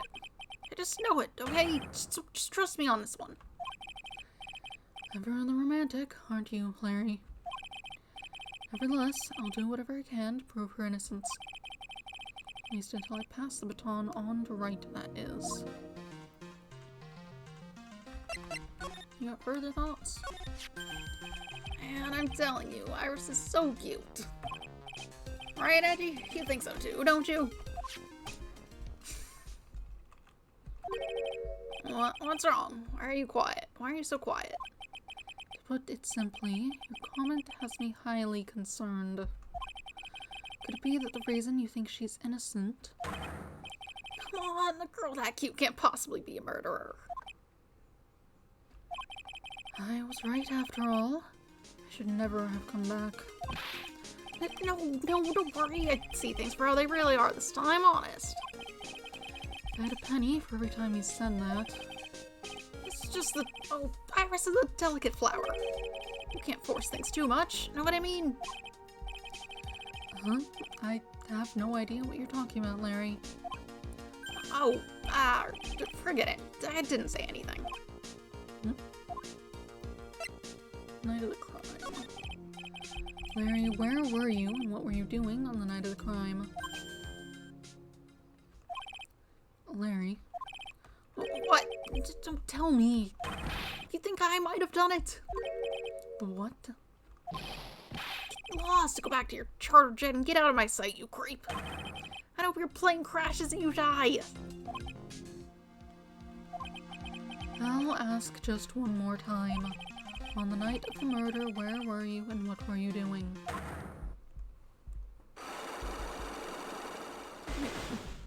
What on earth are you up to?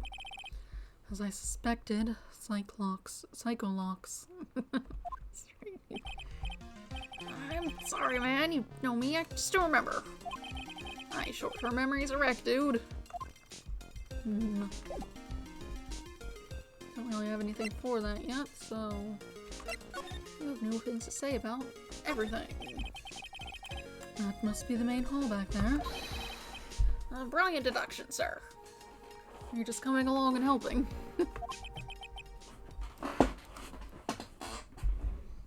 Sitting up. Are you trying to flatter me, Detective Gumshoe? A brilliant use of suspense to build the tension, sir. According to Wright, the head nun has some important information. I can't miss the opportunity to speak with her. Okay, the gate. This gate looks quite old, strong enough to resist the weight of time. That's the Mr. Edgeworth. I know. You've got a real flair for words, sir. I have always appreciated this kind of old, timeless elegance. That's exactly how I feel, too. Take this coat, for example. Like a fine wine, it gets better with age. Even fine wine turns to vinegar and begins to stink at some point. I suggest you wash that atrocious rag you call a coat, Detective. I can see a small bell tower from here. Hey, that just reminded me. There's something I've always wondered about. Something tells me he's going to tell me what's on his mind, whether I like it or not. We call a person who tells a lie a liar, right? So how do we call a person who rings a bell, beller?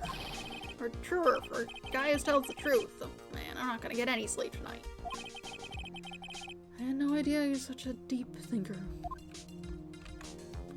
I suppose this type of thing is necessary up here in the mountains. Say, this just gave me a great idea. Something tells me he's going to tell me what's on his mind, whether I like it or not. I've got an idea for a brand new invention. It might even make me rich. An invention. Yeah, a car that can travel in snow. Call it a snow car. So So, what do you think, sir? Should you go for a ride on something like that? Only after you take the first 1,000 test rides. Nothing else to look at. Suppose we'll head in. February 8th, Hazakura Temple, Main Hall. There's a paper under those mats.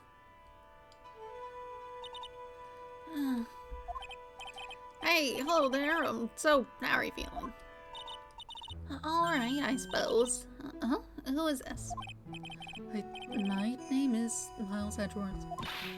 Hi, my handsome boy such as yourself is always welcome.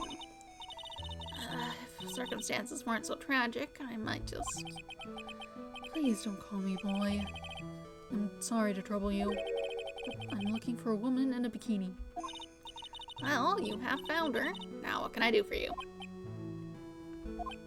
I'm sorry, but I don't see any bikinis. If you ask nicely, I might give you a peek, big boy. Mr. Edgeworth. This is the head nun, Sister Bikini. She's the witness. Why didn't you tell me that earlier? This is exactly why your salary keeps on getting cut. My stomach is already growling in protest. So, what's the latest about my beloved Iris? Well, first I want to hear what you know. First, I want to look around the room. Hello, paper. There are more ends of cushions in the corner of the room. What's that white piece of paper sticking out from under the stack? Beats me.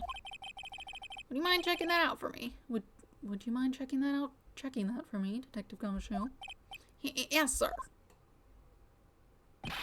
Here you are, Mr. Edgeworth. Now it's in an envelope, all crumbled.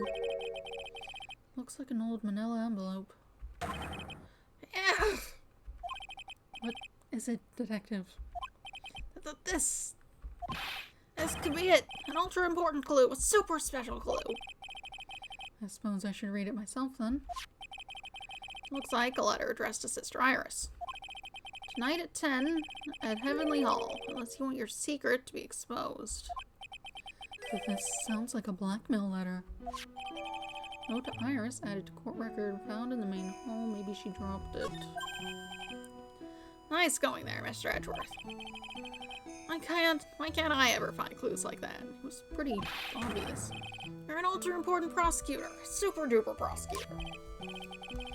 Well, I suppose it takes a super duper kind of dumb to miss a clue like this. It's an altar with a giant Magatama enshrined on it.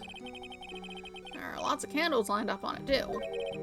You know, I haven't had a birthday party for myself in a while. Maybe you should blow out those candles over there to make up for that. Mr. Edgeworth, would you mind singing happy birthday to me? Stop that. Cut it out. Stop that. Cut it out. Please don't blow out the altar candles. That thing sure casts a strong presence over the whole room. That is the lesser Magatama. It's a precious heirloom containing a great many souls. Huh? This is lesser. What's the greater one like? The greater Magatama is displayed in the main room of the Fate Manor. It was supposed to be shown at the Treasures of Kodai exhibit, but it was so large they couldn't bring it through the doors. There's flowing script written everywhere on the walls. Man, I bet you'd have awful nightmares if you tried to sleep in here.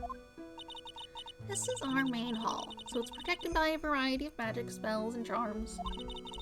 They're all designed to prevent evil forces from entering. So, if I slept here, the Oogie Boogie Man wouldn't hunt me down for eternity? Alright. Does this guy think of anything other than eating and sleeping? Oh, it's a warmed cat box, but where are all the cats? It's called a hibachi.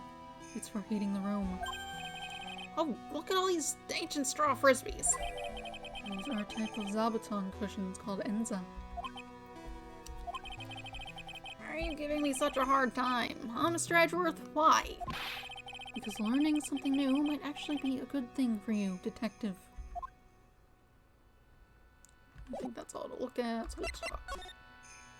What's going on? First, I'd like to ask you about last night. Well, last night, we had Acolyte here for training. After dinner, the two of us went to the training hall in the inner temple. She must be talking about Maya. Approximately what time was that? I suppose it was about 9 o'clock when we left here. Training lasts all night long. It's extremely exhausting. The channeling dojo's head nun must be in attendance at all times to keep watch. Why'd you leave then? Well, you're right. That does sound exhausting. Detective, this is no time for flattery. Sorry.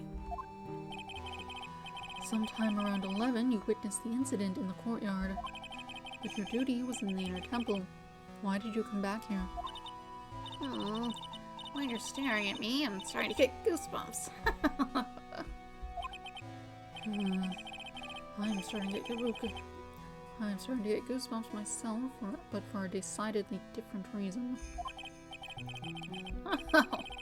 You get the chills pretty easily, don't you, Mr. Edgeworth? Alright then, I'd like you to tell me exactly what you saw in the courtyard. It must have been past 11 o'clock. No, I can't say it. It's too much for my poor heart. Hey, calm down, lady. Let go of my tie. Ooh.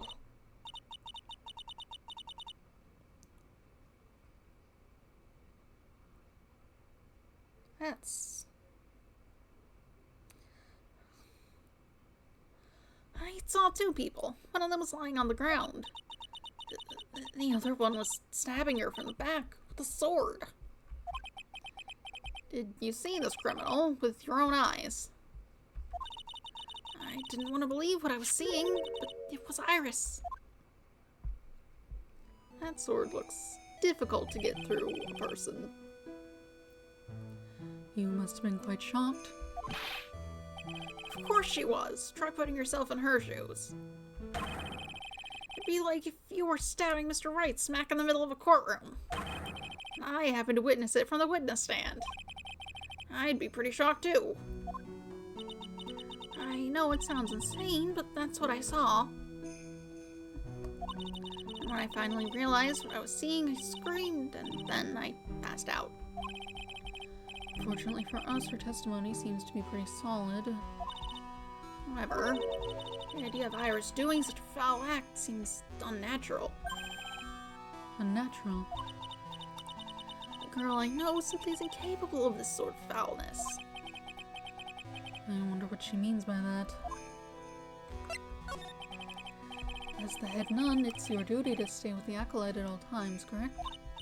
Yes, that's correct. I know I may look strong, but the truth is, I've got a bad lower back. A bad lower back? Yeah, it's especially bad in the winter. So bad that I can't even lift a bucket. Do you remember how cold it was last night? My back felt stiff as frozen glass.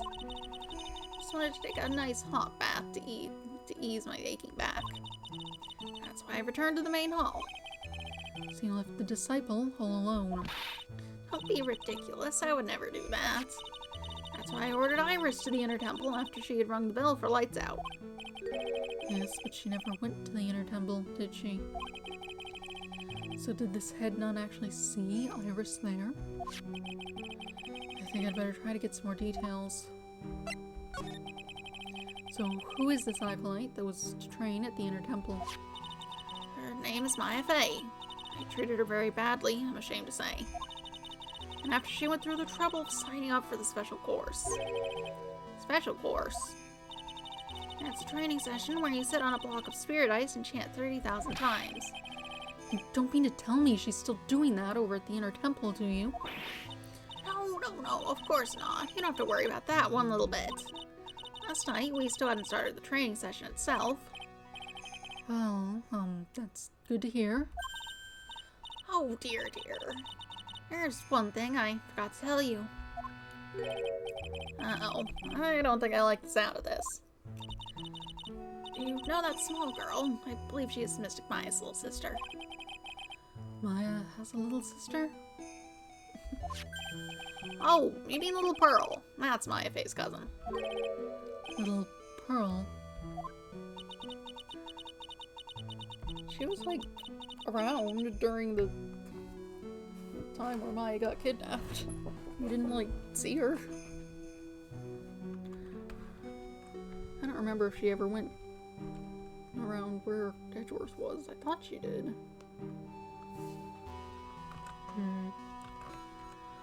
I thought she was going to visit Mystic Elise after we'd finished with dinner cleanup. But I haven't seen her in a hall since late last night. She's nowhere to be found. You mean she was with the victim?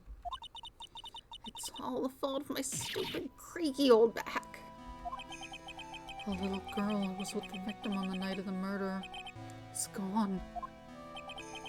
As they say, the plot thickens. Alright.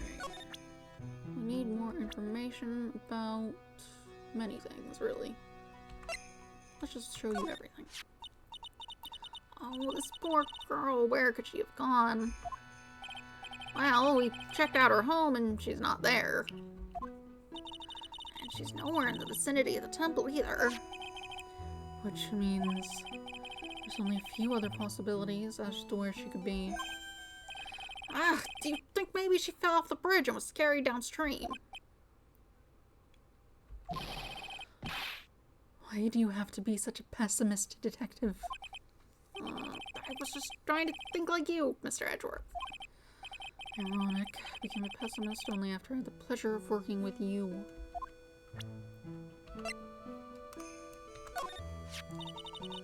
She is a very important visitor, you know? An honored acolyte. Honored? How so? Faye name is synonymous with the Kurain channeling technique. Therefore, she must be a spirit medium of great power indeed. Now that you mention it, 1 year ago, there was a case that was about the master of the Kurain channeling technique. Detective, I detest talk of supernatural drivel. I suppose now you'll say she has midichlorians. What is that? I think that's some sort of Star Wars thing. I've never seen Star Wars. So it gives you the creeps, huh, Mr. Edgeworth? That's got nothing to do with it. This is you. Yeah, it's all my fault. Me and my stupid back.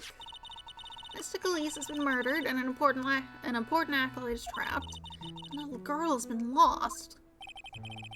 You know, you really shouldn't be so negative. It creates bad karma.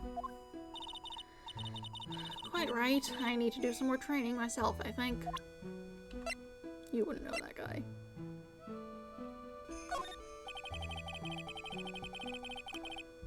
You said you went with Maya to the training hall in the inner temple last night. Did you happen to see Iris while you were there? Of course I saw her. Of course I saw her. I told her to meet with us after ringing the 10 o'clock bell for lights out. Ugh. So you're saying Iris came to the inner temple then? Of course she did. Iris has always been a good, obedient girl. After that, I had Iris help Mystic Maya begin her training. But that doesn't fit with Iris's story at all. She said that she never went to the inner temple. As they say, the plot thickens.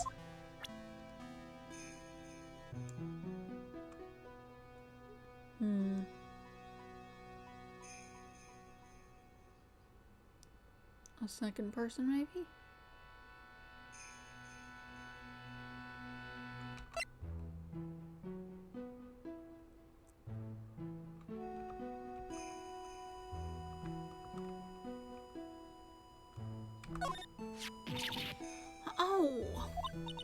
How could such a terrible thing have happened?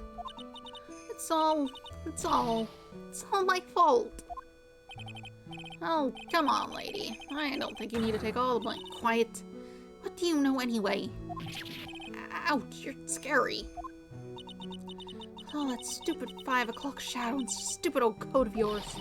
It's too bad you weren't the one that disappeared. Jeez. Why does she have to take it all out on me? Her anger does seem a little manufactured. Also, I'm just gonna... This is Mr. Galitz's apprentice, is it not? I think he might have a bit of a crush on me. Sweet boy, at any rate. Huh? I don't blame him. Sister Bikini understands the temptations of young men. Sure. I'm afraid it wouldn't be proper to abuse my position. I am head nun after all. But in return, I did allow him to draw a portrait of me. I pray it was a pose that maintained your modesty for everyone's sake. About this here. Me. Let's see. Well, as you may know, in order to see reality for what it truly is, we strive to break our attachments to much of the transient material realm. Guess you could all call me an immaterial girl. I guess she lives in an immaterial world, huh, Mr. Edgeworth? This man, his face betrays a life of suffering, great weariness of the world. Sure. But even so, I can't believe this guy actually jumped into the river. Think of all the fun things he might have enjoyed if he had just lived. Relentless spiritual training alone is no way to lead a complete life, huh? You've got some information incorrect. Sounds like she's got some major regrets she's dealing with. Perhaps I should just let Gumshoe explain Wright's situation to her for me. Hey, don't look at me like that. Do your own dirty work, sir.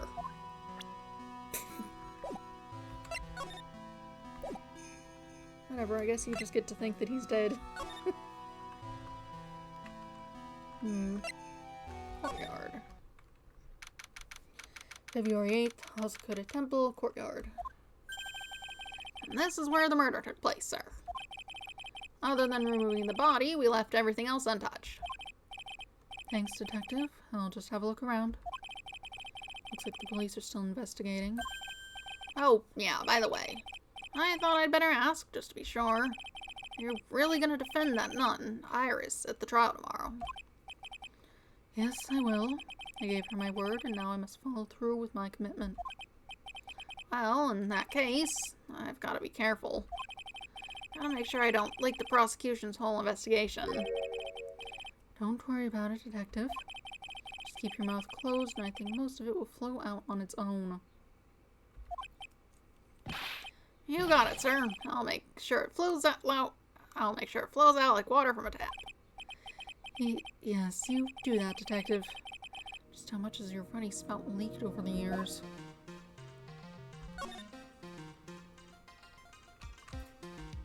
I hope you get back in the hand like that. So, the sword from this golden statue is actually the murder weapon. It sure is. It's called a shichishito. Shichishito, by the way. Nice, nasty piece of work, sir. There's still blood on it. I suppose this is the victim's blood? Yep, it's all over the blade. And speaking of all over the blade, there are fingerprints all over the hilt of the shichishito, too. Fingerprints? Naturally, they match the prints we got from the younger nun, the defendant. Her fingerprints are on the murder weapon. What's wrong? You're looking really solemn. Is this how it is for Wright? Is this what it's like to be a defense attorney? Yeah, I figured it doesn't really feel good. To be honest, it feels more like it's detrimental to your health. Shichishito added to the court record. The apparent murder weapon has the victim's blood and the suspect's fingerprints on it.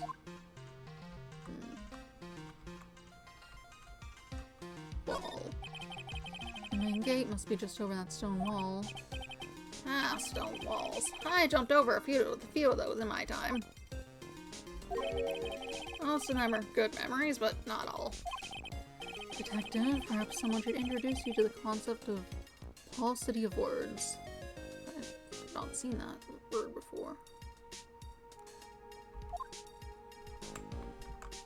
Skiing equipment. Ah, I just love skiing. Really? You don't, seem like the type.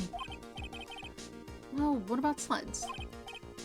Sleds? Nah, they're a little too kiddie, you know? This is my hard-boiled image. What's with the silence, Mr. Edgeworth? Is the world starting to go mad?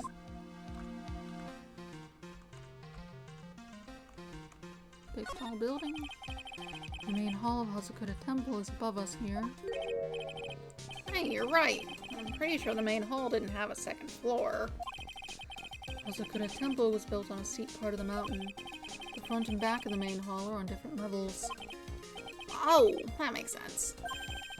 Wouldn't it be easier to just build the place slanted, sir? I fail to see how you can consider that to be an even remotely good idea.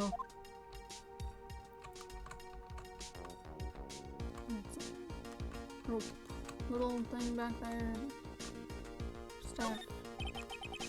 What is this? Looks like a wizard staff. Someone took the orb from it. That belonged to the victim, Miss Celeste Donham. There's nothing strange or magical about it. Oh, yeah, listen, this is just between us, okay, sir? Yes, what? This is top secret stuff. Don't tell anyone about this. Alright. The truth is, when I was a kid, I wanted to be a wizard.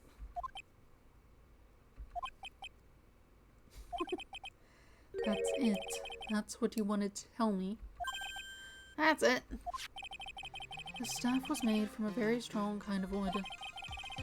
What about fingerprints? Were there any on it? Just the victims. Victim staff added to the court record carried by Elise Donham when she was alive has her fingerprints on it. What's this? Nothing worth looking at? Okay. This thing. It's a lantern. I suppose they light it at night. There's something elegant about the light of a fire. At the end of each month, I always like to relax in my room by candlelight. Detective, can you not afford to pay your electricity bill? How did you know?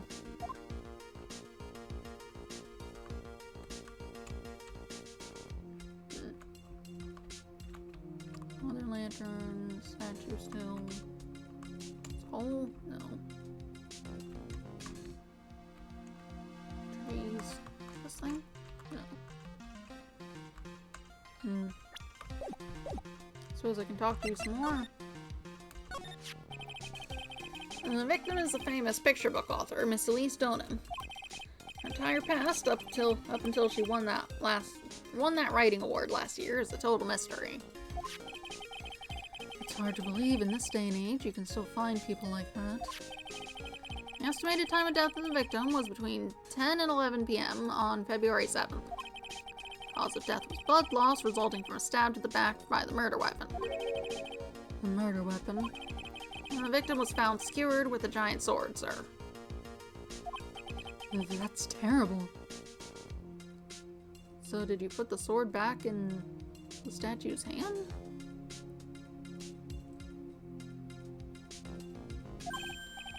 Yeah, but there's one strange thing. Yes? The victim's entire body was covered with bruises. Bruises are consistent with falling from the height of a 2-story building. Someone pushed her out that window up there? 2-story building. That would be about the same height as that room in front of us, correct? Hey, you're right. Way to go, Mr. Edgeworth. That just happens to be the room that Elise Donham was staying in. Maybe she was pushed out of the window after she was stabbed by the sword? After.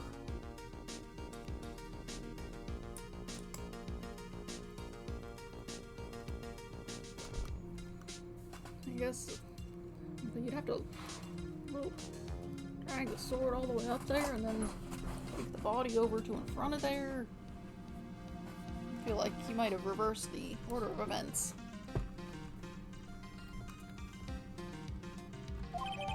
Lisa's autopsy report added to the court record. Time 10 to 11 p.m. Cause loss of blood from stab in the back. Body fell 10 feet after death. What? I think there's a garbage truck out there.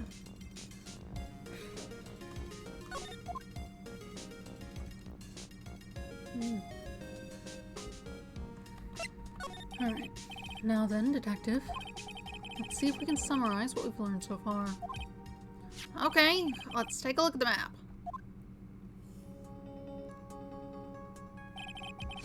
According to the testimony of Sister Bikini, the head nun, right after they'd finished dinner, she and Maya Fey headed to the inner temple.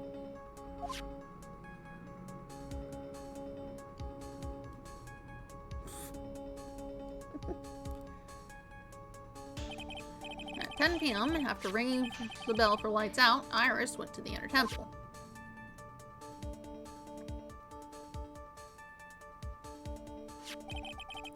When she got there, Bikini had her take over while she went back to Hazakura Temple.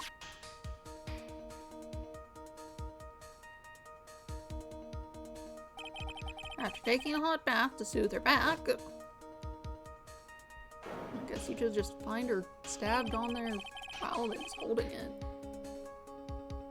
Sister Bikini witnessed the murder in the courtyard. It's not the picture it showed before, though. How would you put that back there? If you want more details, you should ask Bikini herself in the main hall. The inner temple, huh? I'd like some more information about that place. The trial begins tomorrow, but who's the prosecutor? I'm pretty sure it's that Godot guy, but nobody can get a hold of him, so they're looking for a replacement. What do you mean? It's really weird. All of a sudden, no one can reach him. I wonder if the rumors are true. Maybe, since Mr. Wright caught a cold and will be defending, he just lost interest. I intend to appear in court in the role of the defense attorney. However, I would be quite unhappy if it came out that I'm actually a prosecutor. Yeah, I can see why, but I'm not the one you have to worry about. I think the real problem is gonna be that judge. Yes, he certainly would remember my face, even after such a long absence. That's why I requested that another judge preside over the trial tomorrow. We only met each other once. There's a good chance he won't remember me at all. Yeah, but what about the prosecutor? Everyone in the prosecutor's office must know you. Wouldn't it be a problem if someone there made a big stink, sir? There's no need to worry. I pulled a few strings and arranged for a prosecutor of my own choosing. Wow, Mr. Edgeworth. I had no idea you had such a powerful string to pull. What is this inner temple that Maya was supposedly training at? According to Bikini, it's an old building they use for training the acolytes. And it's on the other side of Dusky Bridge. The bridge that burned down, huh? Is there anything else on the other side of that bridge besides the inner temple? Nope, not a thing. Nothing. The other side is surrounded by cliffs on all sides. In a way, it's kind of like a little island out there. So the only thing there is the inner temple. I hear it's not the kind of place a person could survive in. Please be alright, Maya. Wanna look at objects I have? I'm just your everyday simple detective. Don't ask me such tough questions, okay? That's not something to be proud of, detective.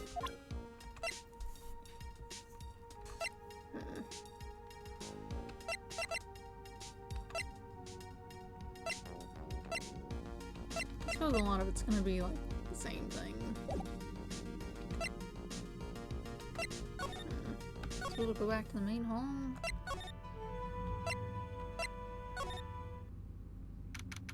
Alright, something's out here. February 8th, Hazakura Temple, main gate. I don't see Larry anywhere. Maybe we scared the poor kid away. His heart was shut tight with a number of psycho locks. I guess I'll have to look for him now.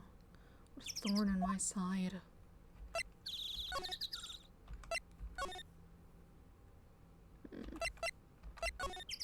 Taking it back to the detention center. February 8th, detention center visitors room. You're still here. Mr. Edgeworth.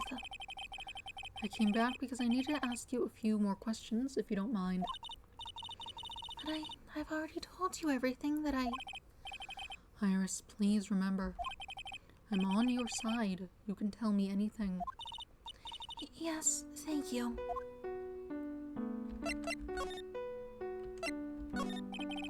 I just finished speaking with the head nun of Hazukuta Temple. She testified very clearly as to what happened. She said that she saw you stab Miss Elise Dolan with a sword. And one other thing. She said that when Maya Fey began her training at the Inner Temple, you were there as well. What?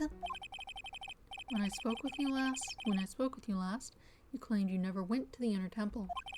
And yet Sister Bikini said she met with you at the Inner Temple that very night. But I didn't go there. I didn't go to the Inner Temple last night.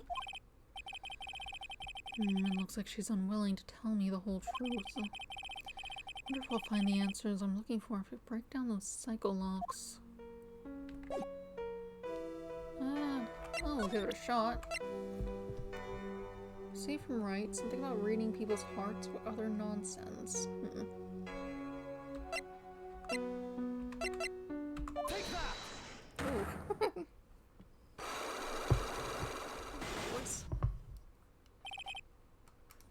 I was frightened. Since I have been handed this case, it is my duty to dig up all the answers. Understand? Yes, sir. The smallest flame can sometimes bathe a case in a whole new light. In my years in court, I've seen it happen over and over again. That's why I'm committed to searching until I have those answers.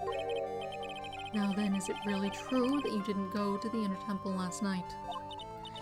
Yes, I swear. I already told you that. Yes, you said you didn't go because you were frightened. That's right. If that's the case, then the obvious question is, what were you so afraid of? Iris, I wonder, is this what frightened you so much that you couldn't even leave your own room? Lightning? That's my best guess. There's not much else to go off of.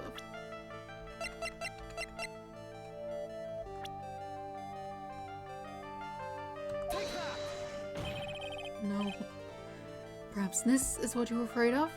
Well, I'm sorry, but you're wrong. Why is your voice trembling like that? It's just that your eyes are scaring me. Blast, it must be trying too hard to bluff. Please excuse me, I'm still not used to this role I've been assigned. No, I should apologize. Sorry for being such a scaredy cat. Anyway, I'm still determined to find the answers to this mystery. I'm telling you, I really was in my room all last night. If that's the case, the obvious question is, what were you so afraid of? Iris, I wonder, is this what frightened you so much that you couldn't even leave your own room? Oh, what could it be?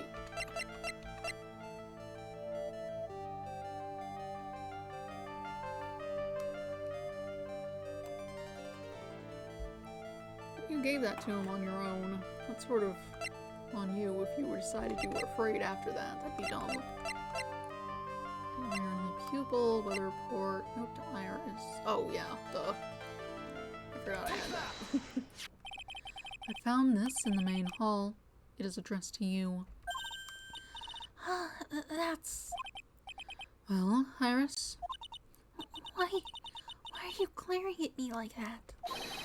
You were scared of the blackmailer who wrote this to you. Isn't that correct? Was it the evidence or the power of my glare that broke that lock? Well, I don't suppose it matters either way. But, Mr. Edgeworth, Yes? I thought that letter was just someone playing a prank on me. A prank? Well, yes. After all, even if I did have a secret, there's no one to tell it that would cause me any grief. I wonder about that. Sister Bikini is like a mother to me. I would never hide anything from her. Oh, you may not have anything to hide under normal circumstances. However, last night was different. Unfortunately, I don't know the exact nature of your secret yet. However, whatever it is, there's one person you didn't want your secret told to.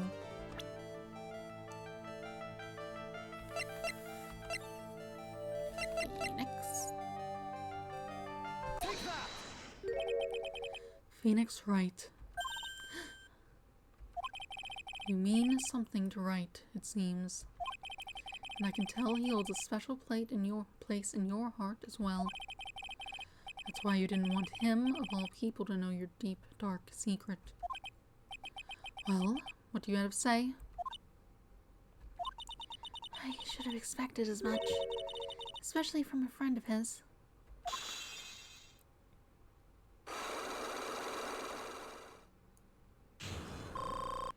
Yay.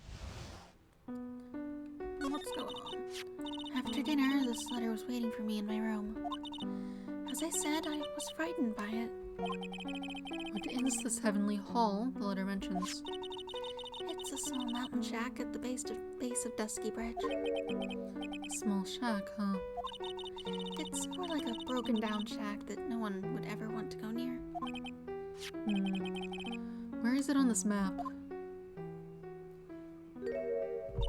It's around here. To get there, you must follow a small path down from Dusky Bridge. The reality is, to get to the inner temple, I had no choice but to cross that bridge. But the thought that such a terrible criminal could be lurking at Heavenly Hall. I was so scared by the whole affair that I didn't even want to think about it. So this is the secret that you locked away in your heart. Yes. Looks as though I may have to visit this heavenly hall now. Maybe you'll find some sign of our mystery blackmailer. In any case, you still claim to have never left your room last night. Yes, that's exactly right. Iris' testimony out of the court record rang lights out bell at 10 p.m. and was then in her room until the murder was discovered. Trial starts tomorrow. I promise you, I will win. I'm going to win so that you and Phoenix Wright can see each other again. But when I do, you must promise me that you will tell him your secret. But it's pointless. Why would you say that? Because I may know who Phoenix Wright is, but he has no idea who I am. Some sort of doppelganger situation going on. Except you actually know the doppelganger. Because... reasons.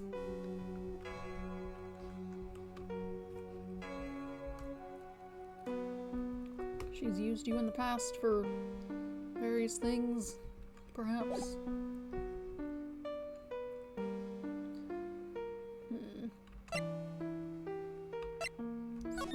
So it's just time to go, and then we'll head over to the Heavenly Hall and see what's going on. Okay, normal. Not sure you're meant to paint on that, but I guess it's broken enough that it's probably not a big deal. They have to replace it anyway if they ever do that. February 8th, Heavenly Hall. Wow, not much of a view down here, huh? It's still better than the view from my apartment, though. Someone's here. Hide yourself, detective. Who could it be? Oh, why does this always happen? That was you. Whenever I find a girl I like, they always run away. I've been chased one of them to Japan. Next it's going to be prison, I guess. I'll steal that detective's wallet. That'll get me locked up for sure. Nah, I can't do that to someone who looks like he's down on his luck. He's just talking to himself. Shh. Be quiet and listen. I knew it. I shouldn't have done that. I blew it again. done that. What did he do, I wonder? Hey, you! About what you just said. I got an objection. What the? Edgy, you dirty rat! Gumshoe, you oaf. I'm sorry, sir. Before I knew it, I was shouting out objection. And in a loud, commanding voice, too. I even pointed with my pointer finger. You've watched too many trials. I'm sorry. Okay, Larry, the jig is up. What have you got to say for yourself? Let's look around first. We got some flags. What's this festive-looking ornament? It reminds me of art class in grade school. Used to have a lot of fun decorating a classroom with origami, remember? Well, Oh, yeah, you were never any good at it. Really? Yeah, this guy was so bad he couldn't even fold a dollar, let alone a crane. Everyone tried to comfort him, but he would just sit there sobbing. Really? I never would expect. Be quiet already. I'll never forget the shame of that day. You want a crane? I can now make a perfect quarter-inch crane without a single flaw. You know, Edgy. Nothing for nothing, but quarter-inch crane without a single flaw is not easy. Yeah, that's quite a feat, Prosecutor Edgeworth. This is exactly why I hate childhood friends. Stairs. These go all the way to Dusky Bridge. It's a pretty long but easy walk. I fell down 4 times on my way down here, sir. Oh, sorry about that, Detective. I ate 4 bananas and tossed their peels on the stairs on my way down here. What? That's what I was slipping on. Be careful on the way back. Those deadly banana peels are still out there. That's a real important piece of information right there, Mr. Edgeworth. Okay. The river itself. This is the Eagle River, sir. It runs pretty fast, so it doesn't ice over, even in the winter. If it had iced over, Wright would have been in some serious trouble. You're right about that. It would have landed on the ice and slid downstream to who knows where. Not exactly what I meant, but alright. Some sort of font. That's a horrible graffiti problem you got there, pal. You don't know anything, Detective. This is art. It's an expression of my bittersweet love for Iris. Larry, do you know the difference between graffiti? Do you know what the difference between graffiti and true art is? It's how the artist himself defines it, right? I should have seen that one coming. Well, if that's the case, then all my lunch boxes are masterpieces too, pal. That's not really what I was trying to look at, but whatever. Got a sign. The straw roof is totally covered with freshly fallen powdery snow. Wow, makes a nice image, doesn't it? I always did like that rustic look. Heavenly Hall, so it's an appropriate name in some sense. You got that right. Look at that bridge up there. This place has got to be. This place has to be heaven, because that thing is hell. You would do well to remember, Larry. This is a sacred place to some people.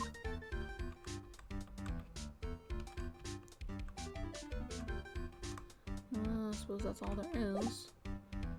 Alright, what are you doing? What is this little shack anyway? Well, I had just discovered it for myself yesterday. Why were you down here in the first place?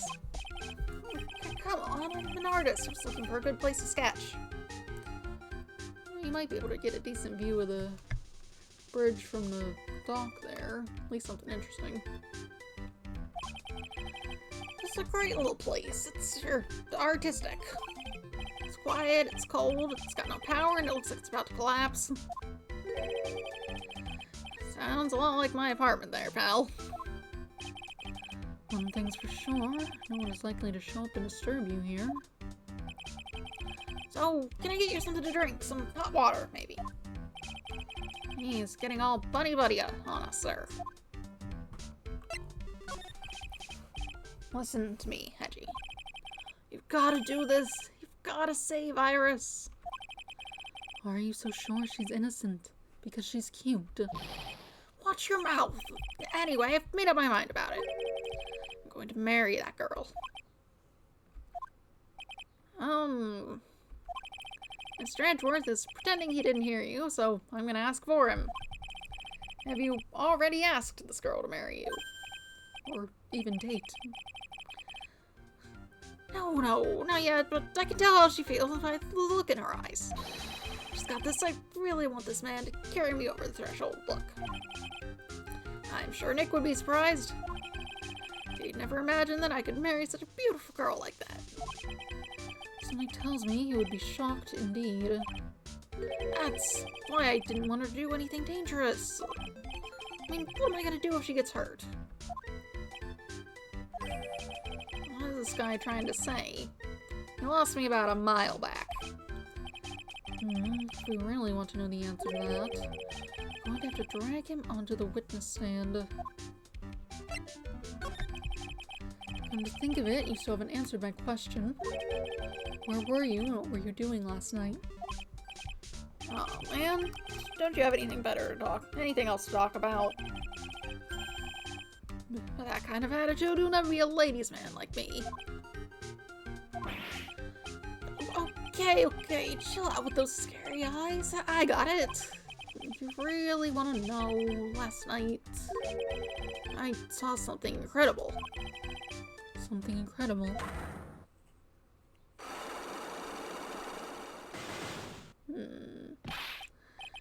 Yeah, but let's not talk about that now. Let's talk about the good old days. What do you say? Come on, I'll pour you a nice cup of hot water. Why hasn't he realized I absolutely despise talking about the good old days, especially with him? Dog food. Give me a minute. I don't know what we'd be able to do. We might as well see what we got. We can always back out if it's not gonna work.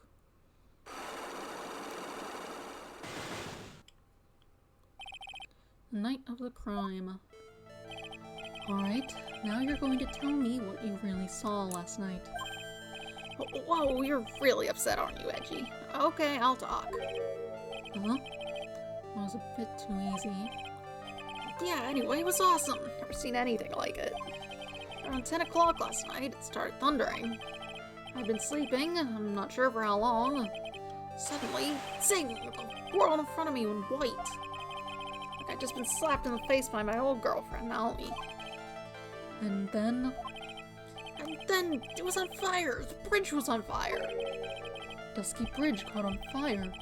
Are you saying you saw it with your own eyes? Hey, what are you giving me the evil eye? I'm telling the truth.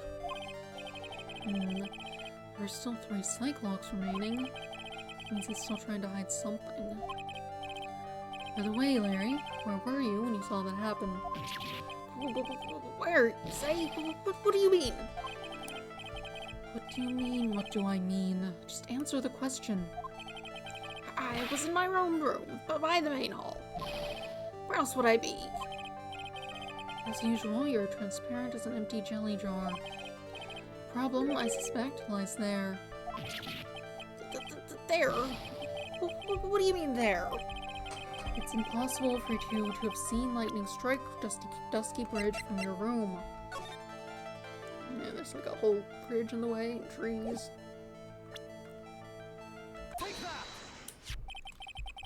This is a map of the area. Take a good look around the vicinity. Take a look around the vicinity of Hazakura Temple.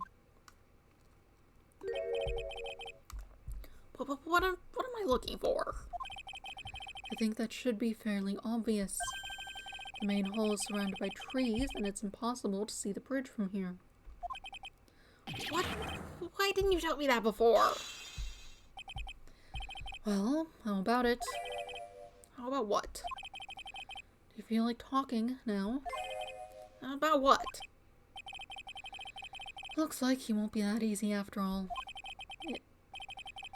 You leave me no choice. I'll have to move on to the next step. You weren't in your room at the temple, so then where were you? You don't know that I wasn't in my room.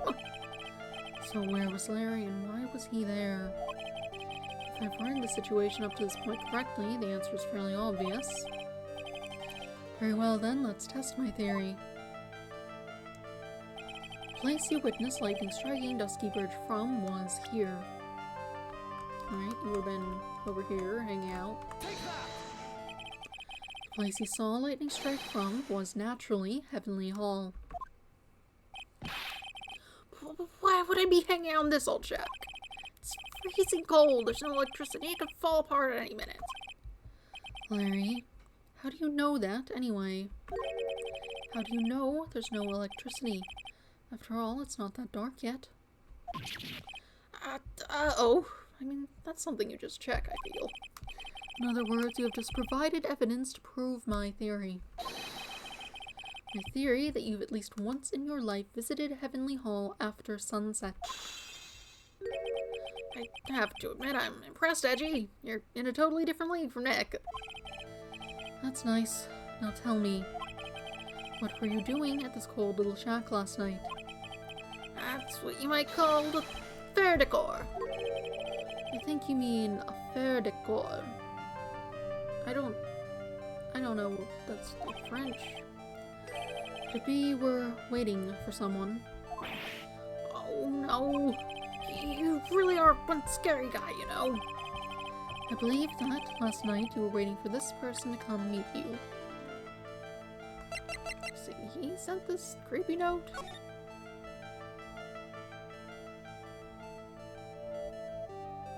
What secret do you have on her?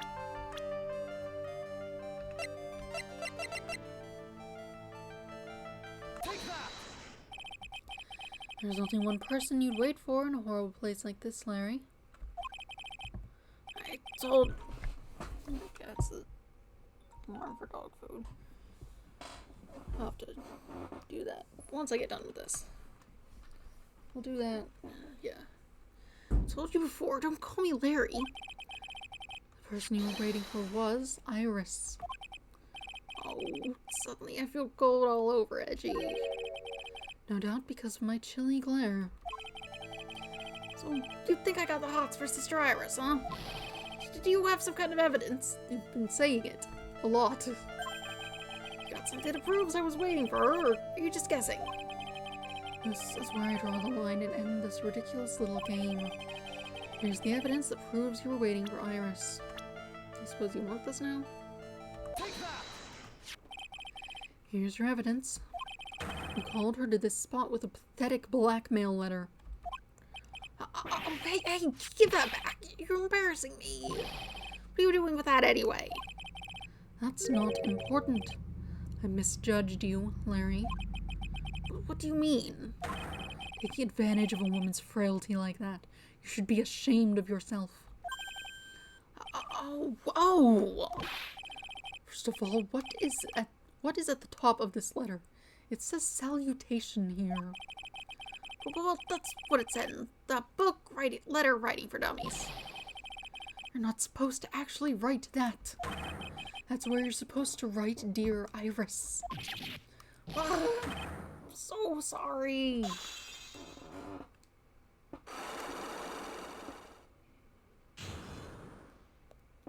I'm not successful. So you were here in Heavenly Hall last night, weren't you, Larry? You saw the lightning hit Dusky Bridge, didn't you? Sorry, Edgy. Sorry doesn't cut it, you scumbag. Threatening a young lady like that. No, I meant to... Oops. Wait, hold up. What now, pal? What are you talking about? What threatening stuff? I'll tell you what, you try to scare Iris by threatening to expose her secret, pal. What do you mean threaten? When did I threaten her? Unless you want your secret to be exposed. That sure sounds like a threat to me, pal. Blackmail, in fact. Give me a break, it's a love letter. Haven't you ever been in love? What did you just say? I love her burn so hot they could melt all the snow on the mountain. Oh, then what is the secret you mentioned? Come on, Edgy, don't you get it? Talking about the secret love between her and me. Obviously, she wouldn't want old Lady Bikini to know about it, right? About our hot and sour, bittersweet love affair. Alright, then why did you send a love letter in a business-like manila envelope? Give me a break. It's not my fault I didn't have any other envelopes. Jeez. Why are we so quick to apologize, pal? It's because Edgy gave me that scary look of his. What's wrong, Edgy? Why are you so quiet all of a sudden? That's it. That's what all those huge locks were about.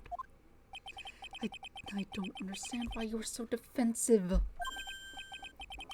Well, I don't know either. I guess the thing is, you shouldn't expect too much from a guy like me. Hey, come on, don't let it get you down. But Mr. Edgeworth, this guy's still hiding something, I know it. What do you mean, Detective? Forget what this guy said a minute ago. If you really want to know, last night I saw something incredible. He's right. Larry. What? Looking at me like a hungry dog that just had a bone. What was this something incredible you saw last night? You're going to tell me, Larry, one way or another. I already told you, didn't I? I saw lightning strike Dusky Bridge. Yes, and I believe it was the incredible sight you saw. Now that I think about it, something doesn't quite ring true. What doesn't? If that's all there is to your story, your heart wouldn't have had all those locks. Therefore, Larry, I do believe you saw something last night. Something more incredible than lightning. What? When? Where? Why? How? Hey, what do you think you're doing? If you hide anything from Mr. Edgeworth, I'll arrest you on the spot, pal. Four of them. Goodness. Oh. What's wrong, sir? Does this mean I have to do it all over again? Why are you glaring at me like I'm next to be hit by a ball of lightning? I'm just about had it with this Harlequin. If I really want to drag the truth out of him, I'll just have to drag him to the witness stand. To be continued.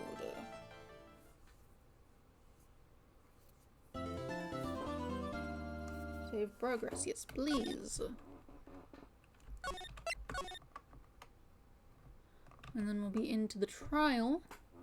But that alarm was the alarm to feed the dog, so I'm gonna get up and do that. I'll feed the dog, refill my water, and be right back.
doctor and have new water. I forgot that someone else is actually here right now.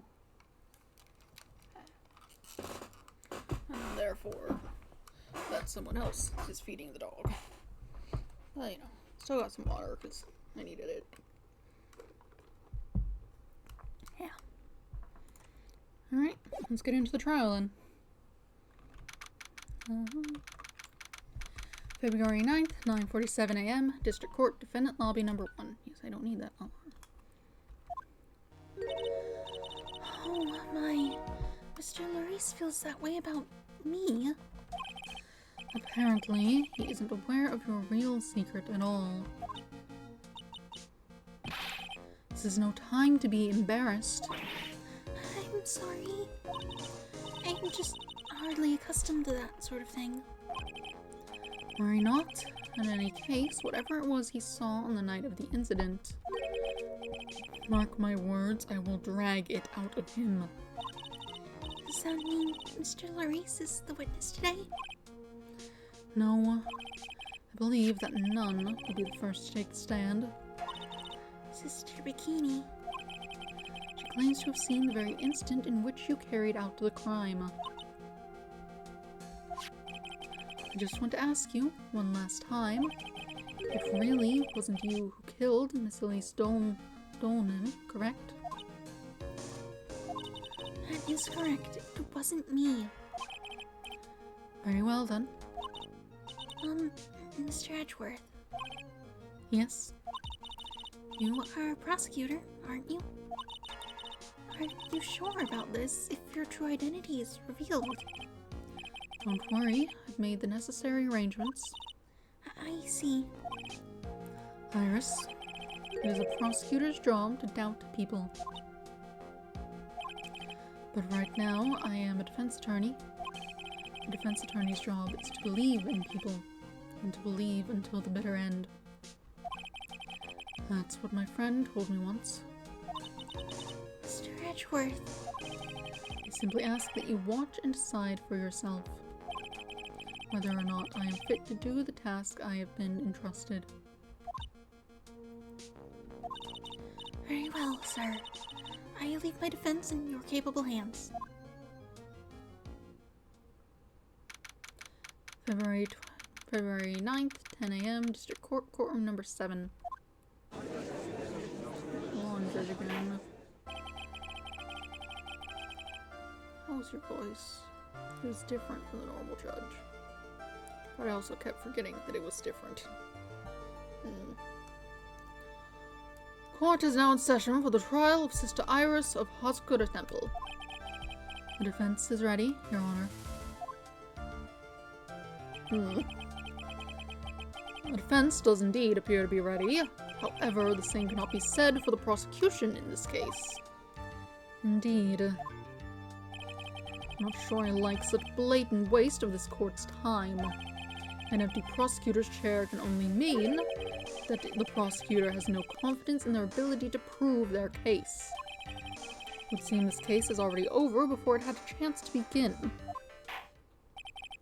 I'm ready to announce my verdict at this time. This court finds the defendant. Oh, you're here now.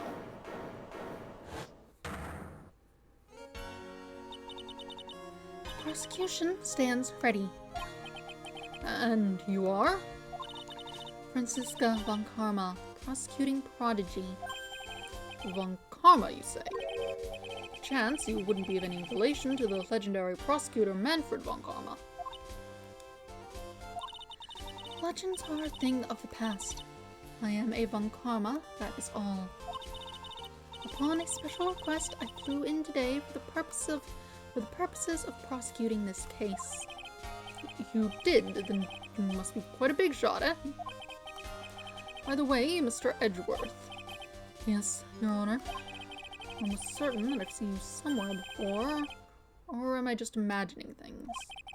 You look very much like a prosecutor I met once.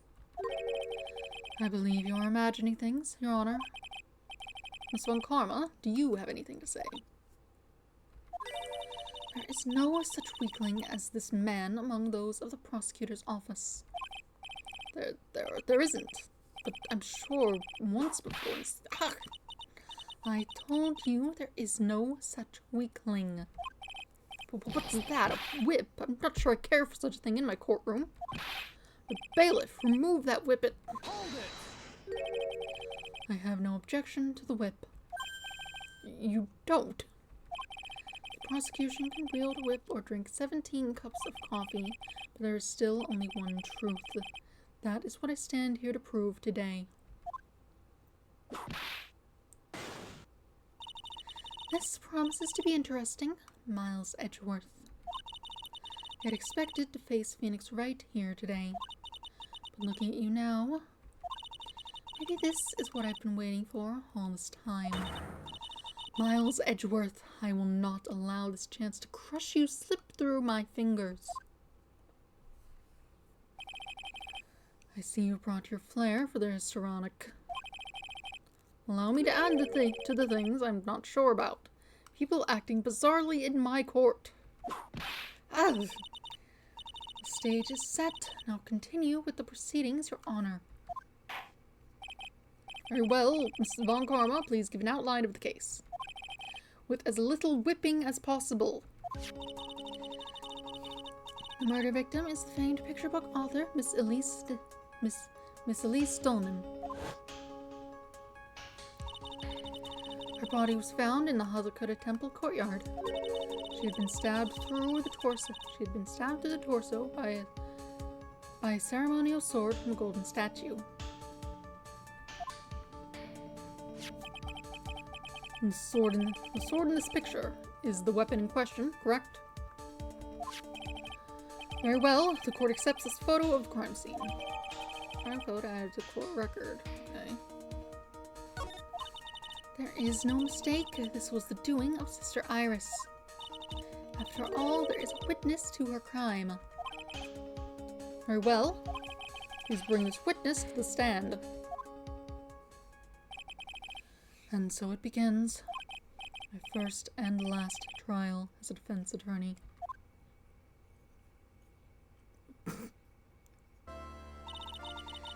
Witness, state your name and occupation, please. Hold on here. I'm not sure about being not sure if I care for this at all. Witness, please stand up nice and straight.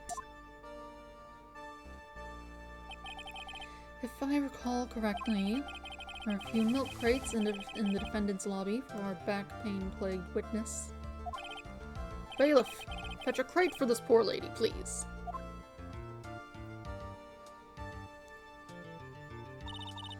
Once again, your name and occupation, please. Little me. Oh, I'm the head nun of Hazakura Temple on Eagle Mountain. My name is Bikini. You got it? Bikini. Nice to meet everyone. But you don't appear to be wearing a bikini right now. Ugh. The courtroom is the garden of holy judgment. Those with lechery in their heart should leave this sanctuary at once. You want me to leave? No need to get here between bikinis and a twist, let me tell you. I'm a sight to behold in summer. In any case, witness, I hear that you saw the crime take place on the night in question. That's right. I can still hardly believe in myself, to be honest. There's no way dear little Iris could do anything like that. Let us hear what you have to say, then. First, tell us about a boot. You messed that up. First, tell us about your own movements that night, eh?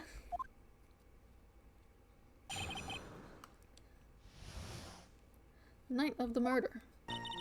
That night, I was helping an acolyte with her training in the inner temple, but, well, as you can see, my back likes to act up, violently.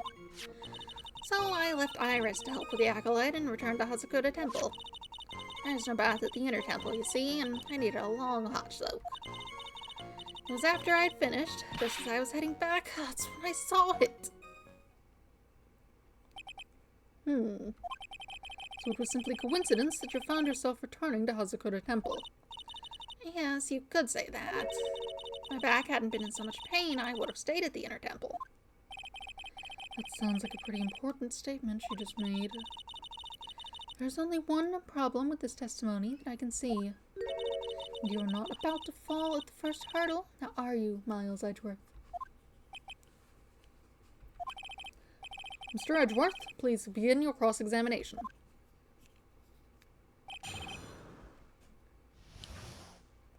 Alright, what's... Helping an acolyte with the train. What is this inner temple? Well, let's see. Conversing with the spirits is what we train people to do, right? We'll be the ones asking the questions, madam. In order to do that, a place that's strong in spiritual power is required.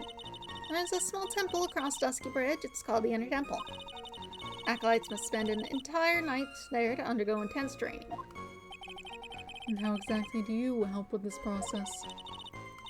It's all quite exacting. It can't be performed without a nun supervising. Like a tutor, watching to make sure a spoiled child studies. Tutor with a whip, in your case. If that is the case, then why did you return to Hazukura Temple where the murder took place? Doc likes to act up wildly. Violently? That's right. It's no laughing matter, especially in winter. I can't hold anything heavier than a knife and fork during the cold months. Just being alive is like strict training. On the night of the murder, was this fabulous back of yours hurting again? That's right. Raging like a bull in a pig pen. Almost faded once or twice. Just knew that unless I warmed it up, it was finally going to finish me off. It's going to finally finish me off. Whatever. So I left Iris to help the acolyte and returned to Hazukura Temple. You left Iris to help? With what? What do you think? The acolyte's training, of course. It was just past 10 p.m., so we were starting to enter into the training exercises proper. Wasn't it your place to remain with the disciple? Well, the job is simply to watch over the acolytes so they don't pass away. Just to confirm this point again, that night, you met Iris in the inner temple, correct? Yes, she's a gentle, honest girl. She's never once failed to follow my directions. No bath at the inner temple. So you returned to the Hazukura Temple in order to take a bath. My back is to blame for everything. It's a do or be done, and it's a do or be done-ing kind of world, after all. How long were you in the bath for, if you don't mind me asking? My, what a filthy little rogue you are. I know what's on your mind. I bet your next question is going to be, where exactly did you wash? This is why you have to watch the young ones. What are you going on? I was... pathetic, Miles Edgeworth. The lowest of the low. That's not the voice, it's a different... There's some sort of kick-me sign stuck to the defense's bench. Anyway, I couldn't afford to be away from my post for too long, you understand, so after I'd finished, just as I was heading back, that's when I saw it. The crime took place in the courtyard, correct? When you go from my room to the main hall, you have to take a winding hallway from which you can see the courtyard. That's right. In other words, it was pure coincidence that the witness saw the crime taking place before her eyes. There was no complicated setup in this case. That certainly seems to be true. There's indeed only one problem with this testimony. If I can clearly point out what it is, I can begin to quantify just how good this witness's memory and observation skills are. Left Iris to help the acolyte. She claims not to have been there, but I'm not sure how useful that is, since, like, would other people believe that? Well, we'll see what we do. Witnesses have to undergo their own trials, I'm afraid. The defendant's fate rests on their powers of observation and memory, after all. Well, don't worry. I'm more than up to the task. I'm one of faith, after all, the head honcho of Hazukura Temple. In that case, Miss Honcho, I'd like you to explain something for me. The discrepancy between your testimony and that of the defendant, Iris. She claims that after ringing the lights out bell, she went back and stayed in her room. Which means she did not go to the inner temple at all. No! She said that? A defendant or a witness? Who is more likely to lie, do you suppose? The defendant is simply lying to cover her back. But that is completely illogical. The murder was committed in the courtyard of Hazakuta Temple. Claiming that she went to the inner temple would make for a much better alibi. That is odd. Whatever the reason, I can't believe she would lie. She does indeed have honest eyes. Oh. All people lie. That is my belief. Why am I the only one being whipped in here? Anyway, neither the witness nor the defendant have any reason to lie. Which means you must call your memory into question. Dear, dear, dear. You're older than me and yet you want to play that game, do you? Well, that isn't exactly what I... My memory is perfect. Crystal clear, especially in winter. Then, I suppose it's too early to end this cross-examination, eh? Mr. Edgeworth, if you're going to question the memory of this witness, you will need to show me a more decisive piece of evidence. Understood, Your Honor. It was naive to think that alone would do the trick. And please add your comments about Iris to the testimony. I think it's maybe meant to be some sort of Canadian accent. They mentioned that before, but I don't know what that is.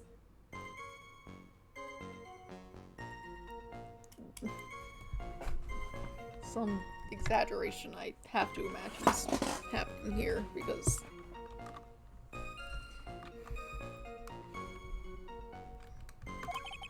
Let us return to the cross-examination. At night, I was helping an acolyte with his training in the inner temple. As you can see, back acts up. Iris came to the inner temple. She was dressed exactly as she had been at dinner. Are you sure that you're not making a mistake? You young man, you need to get your estimation of me up from the floor. Iris always wears the same clothes. The smallest thing out of place would have stood out like a sore thumb to me. You're making a mistake, thinking I made a mistake. An excellent finish there, witness. Still, I have to wonder. She couldn't have been, because she gave her hood to Phoenix. I don't know why she did that. To protect him from evil spirits, I guess. That's what she said, but I don't know, that's odd. Witness, let's get one thing straight. The defendant, whom you claim to have met, she was wearing this demon-warding hood, correct? Of course. That is a very important piece of clothing, I'll have you know. Oh, wait a minute. Hold it right there. Why do you have that? That's the question of the day, now isn't it, Miss Munkarma? I'll have you know that this hood was given to someone as a gift that night, before the lights out bell was rung. What the? You know where I'm going with this, don't you? If the witness has seen the defendant as she claims, then the Iris she saw should have been missing this very hood. Well. It's not bad. It's not a bad feeling at all, exposing contradictions like this. Now I understand that happy look on Wright's face every time he does it. Order in the court! Witness your Sister, this hood, you have spare ones around the temple, don't you? Spares? Well, I do tend to make too many of them. I see, a stockpile, a surplus of hoods, huh? Each villain is only given one hood. This should be the only hood that Iris owned. And this is quite strange. Ugh. If there was a surplus of hoods, then she could have worn one of those. There is no contradiction here. I'm sorry to break this to you, Miss Von Karma, but you won't get away that easily. Discrepancies such as this will sow seeds in any human heart. Seeds of doubt. Witness, while I don't wish to call your testimony into doubt, you must give every detail with precision. I'm not sure I'm comfortable going along with this. Sister, you shall continue with your testimony. Tell us what you saw after finishing your bath on your way back to the inner temple. Those seeds of doubt are sprouting in the judge's heart. They just need a little more stimulation to bear fruit. Contradictory stimulation. After my bath.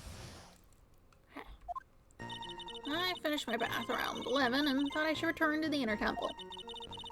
As I was walking back, I heard a noise from the courtyard. Took a look, and Iris was Mystic Elise, and with that sword of all things. Mystic Elise was staying in the corner room, which faces out into the courtyard. Ugh. The stabbing I saw must have occurred after she was pushed out her window. You saw a truly terrible sight, didn't you? If I was in your place, it would be much like Miss Von Karma whipping Mr. Edgeworth in two in court.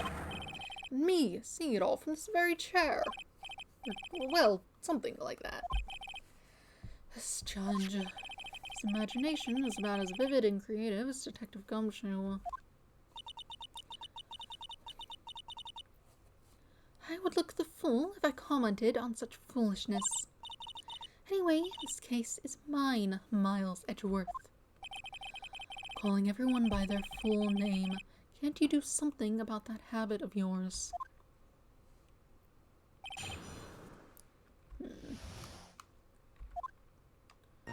Finish bath. Hold it. How far is it from your room to the inner temple? Let me think a moment. About 20 minutes on these stumps of mine. And it's about 15 minutes to Dusky Bridge from Hazakota Temple. The inner temple is just beyond the bridge. Still, you never made it back there that night, did you? That's right. I was heading along the walkway toward the main hall. Heard a noise. You say you heard a noise? Thump!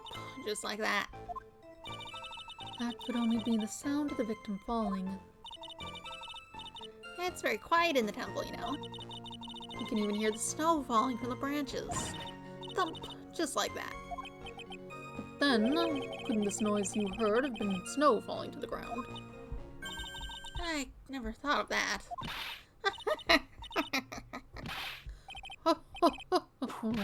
Well, the next one to laugh gets a whipping. Well, whatever the source of the sound, I looked over at the courtyard and... the sound of all things. This is the second time that the witness has testified to seeing the defendant. But some doubt remains in these claims. Hey, just what does that mean? Just because you're a good-looking man doesn't give you the right to... The murderer who stabbed the victim with the sword. Sister Bikini tried to recall exactly who it was you saw, as clearly as you can. Well, you're a handsome young man, so I'll forgive you. Oh, now that you mention it. There was something awfully strange about her.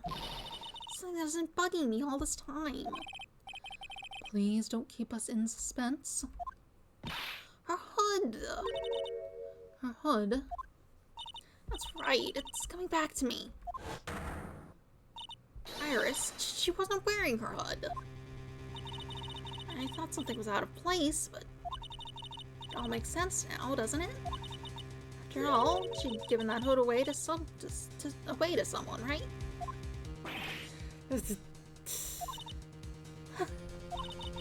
You've dug your own grave, Miles Edgeworth. What do you say, Mr. Edgeworth? Is this testimony important? Sure. This may initially appear to put me at a disadvantage, but I can't see any other leads at the moment. Your Honor, I would like these new statements to be added to the testimony. Miles Edgeworth, if you want to hang yourself, you need only ask. I'll gladly lend you my whip. Witness, add that statement to your testimony. No problem. Now that you mention it, Iris didn't have her hood on. You are sure about that? Yes, after all, we always wear the same clothes. I don't mean because we're poor, you understand. It's our style. Yes, that's it. There's absolutely no need to explain yourself. Anyway, she looked different from normal, so that really stuck out. Like me holding a whippet puppy instead of my whip. At least then it might bite you and not someone else. Iris didn't have her hood on, I'm sure of it. Very well. Now please tell us about the victim, eh? Elise was staying in the corner room, which faces out into the courtyard. The room the victim was staying in overlooked the courtyard, correct? Which means the victim's room was on the second floor. No, Hazakura Temple is a single-story building, but the mountain itself slopes downward, which elevates the main gate side of the temple and the guest rooms in the back to about the height of a two-story building. I see. And the victim was staying in one of these elevated rooms, correct? Yes, I should know. I'm the one who carried her things to her room, after all.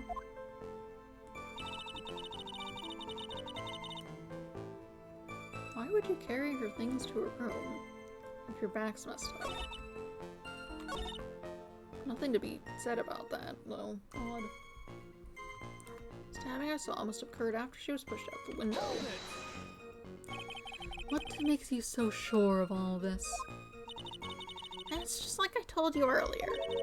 I heard a noise from the courtyard, okay? Thump, just like that. You're one smart sister, I'll give you that. The autopsy report states that the victim's body was covered in bruises, indicating a fall from around 10 feet in height. It appears that the witness was not mistaken then. Yep, I'm more than just a pretty face. Oh, more than just a pretty face, especially in winter. I'm a woman of faith, after all, the head honcho of Hazakura Temple. There's only two of them working there. What's wrong, Miles Edgeworth? No snappy comeback remark? It doesn't feel like she's lying. This is very powerful testimony, too. She claims to have seen the instant in which the defendant stabbed the victim. There are only two things I can believe in right now. My client, Iris, and my own abilities as a defense attorney. I suppose this would be the important piece.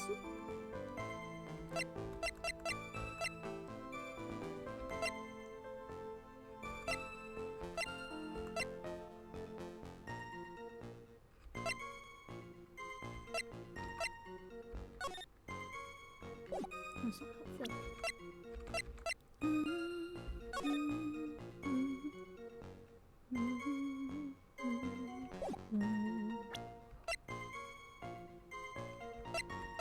After death.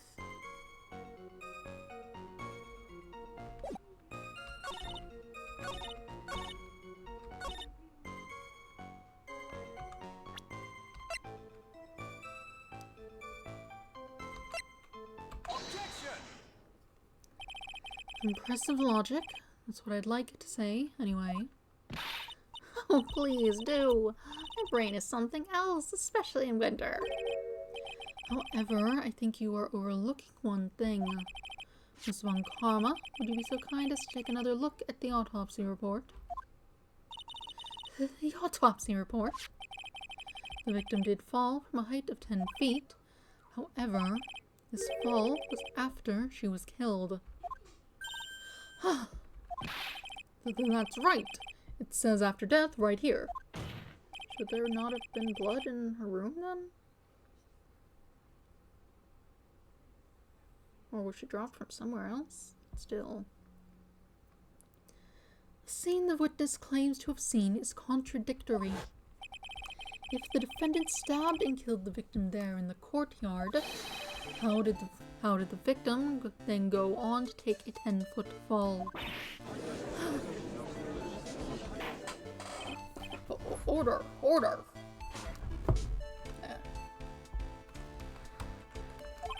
The victim was killed and then fell. If that is the case, then the victim must have been killed in her room. Don't you agree? That is the logical conclusion. Yes, that's right. The victim must have been stabbed by the defendant in her own room. And she was then thrown out of her window down into the courtyard below. Were there any signs of a struggle in Miss Donham's room? She was stabbed with a sword. That would leave a blood stain, wouldn't you agree?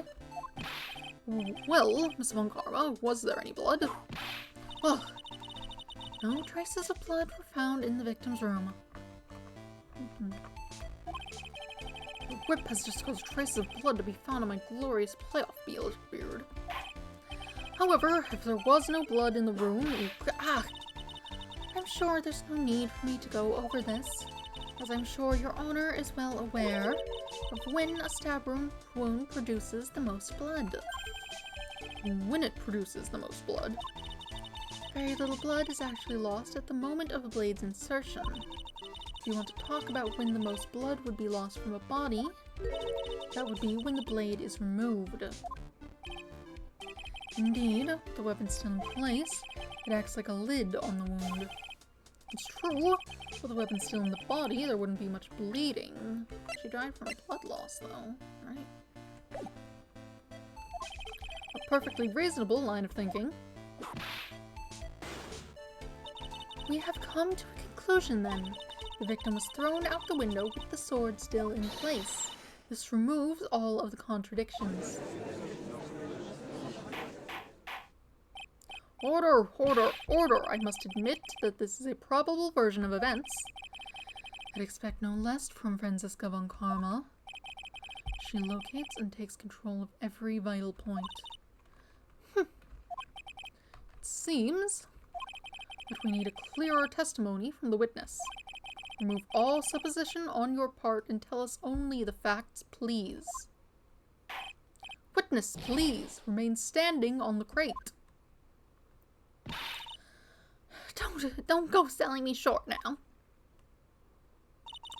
The weight of winter snow has bent me out of shape, especially my back and my mood. Sister, please give us your testimony. I will give you a vigorous massage once we are finished here. With the whip. Oh boy. Alright, alright.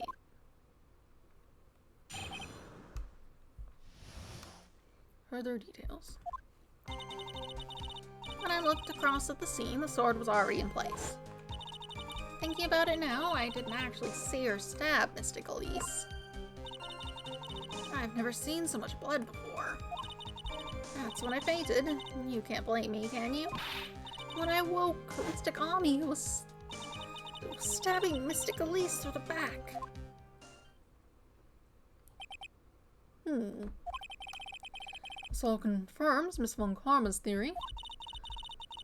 Von Karma strive for nothing but perfection. Putting together such facts is nothing for me. You should know that, Miles Edgeworth. Perfection is an impossibility, Franziska Von Karma. And I'm here to teach you just that.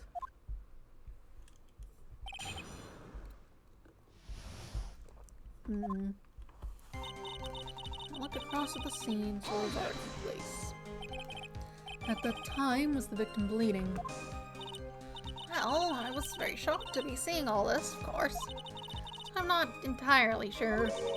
I don't think I saw any blood, not then. I'm sure that you didn't. The weapon was acting as a plug in the wound. In any case, let's be clear on one very important point. Did you actually see the instant in which the victim was stabbed?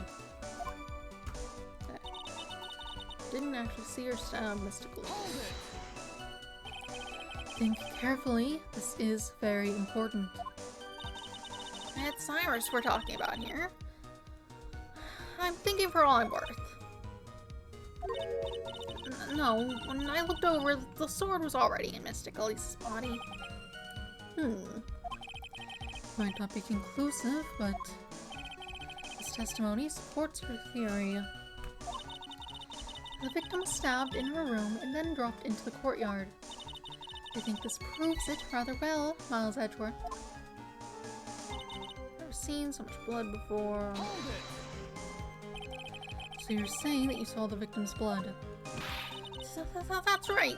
Some of it splattered onto Iris, too. When the defendant was arrested, she was meditating in her room, and her blood-flecked clothing was neatly folded in the corner. What? Clothes were blood-flecked as well. This seems quite conclusive to me. What should I do? Press this point further? Why not? Going back to your previous statement, you said that you saw little bleeding when the victim was stabbed, but now you say you saw the victim bleeding. Well, I say that what I saw is what I saw.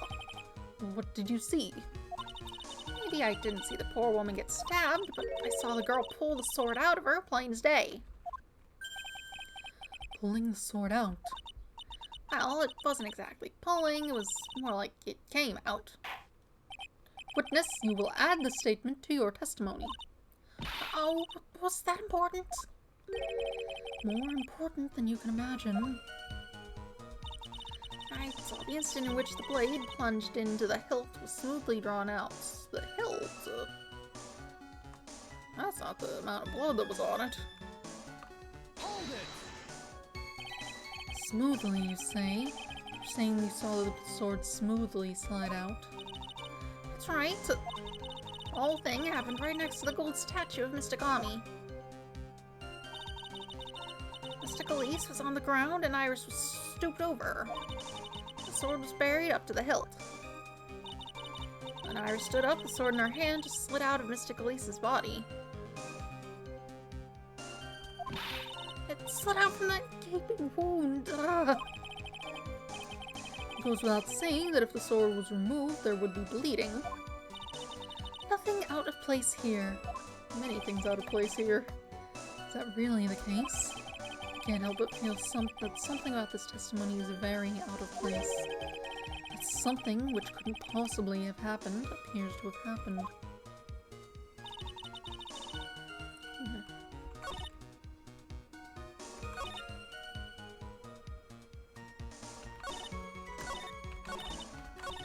I may as well press these other things. Now, on to what the killer did next. You saw none of it, correct? Well, I was unconscious. How long were you out for? I don't know, 10, maybe 20 minutes? A young man with a prickly-looking head woke me up. Stepping on me, actually. Not sure I like that method of resuscitation. Well, I wasn't asking for mouth-to-mouth or anything of the sort. But I would have welcomed a more gentle awakening right about then, let me tell you. I shall have words with the offender personally. What did you see upon awakening? I woke, Mystic Ami was stabbing Mystic Elise to the back. By Mystic Ami, you are referring to the golden statue, correct? Just stabbing someone with the Shichishito, a sacred treasure, is terrible enough. But to then make Mystic Ami hold the blade. Truly a heinous, despicable crime. It is easy to despise something. Anyone can do it. However, there's something that cannot be done so easily. Whatever it is, I'm sure it's doubly hard for you. Anyway, what is the problem? Exactly why would the killer set up this gruesome scene? Can anyone explain the reasoning behind that? No, I don't think I can. There isn't always a logical reason behind why someone acts. That's true, so true. In early spring, for example, I often find myself... There isn't always. But Fridays might come in handy someday. There are too many unnatural elements in this case. Why was it necessary to use the Shichishito from the Ami statue as a weapon? Why was the weapon ultimately placed back in the hand of the statue? If I can expose the flaws in this testimony, perhaps then I will begin to find the truth. Plunged into the hilt. That's definitely not right, but there's not blood on this. Sister Bikini, you are a reliable witness. At least I'd like to think so. There are too many contradictions here. What do you mean? You make it sound like so I'm a liar. But you're a handsome young man, so I'll forgive you. What contradictions are you talking about?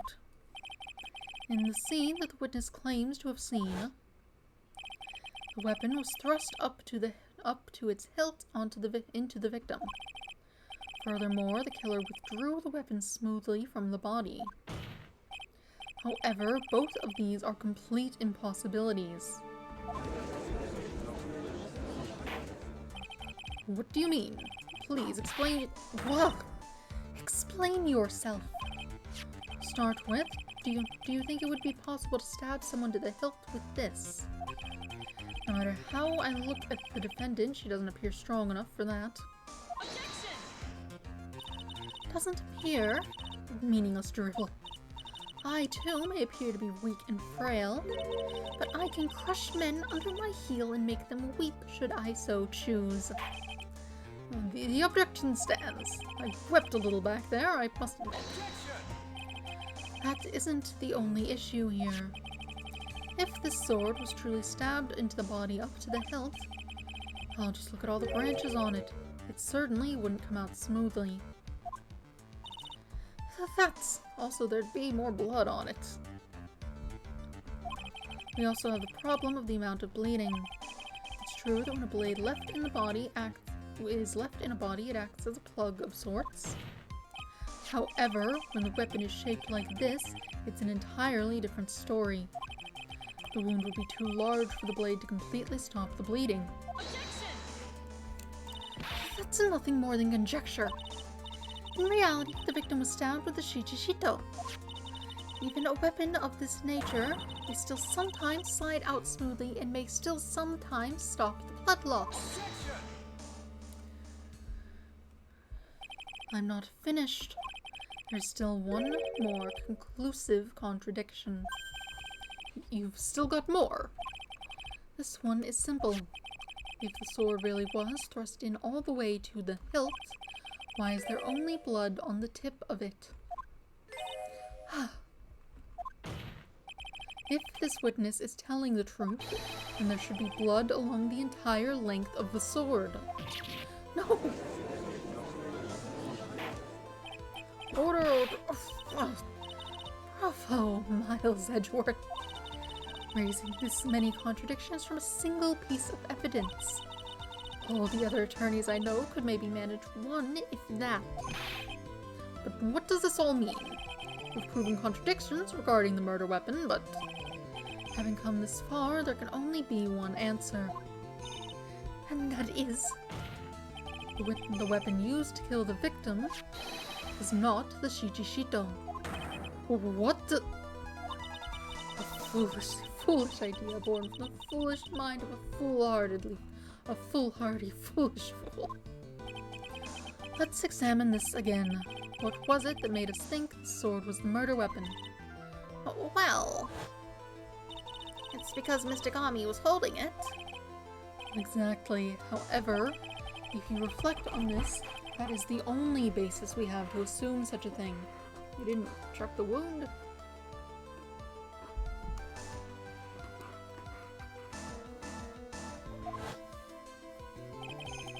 The impression left by the scene was just too strong. That is what influenced us. It influenced us to believe that the Shichishito was the murder weapon.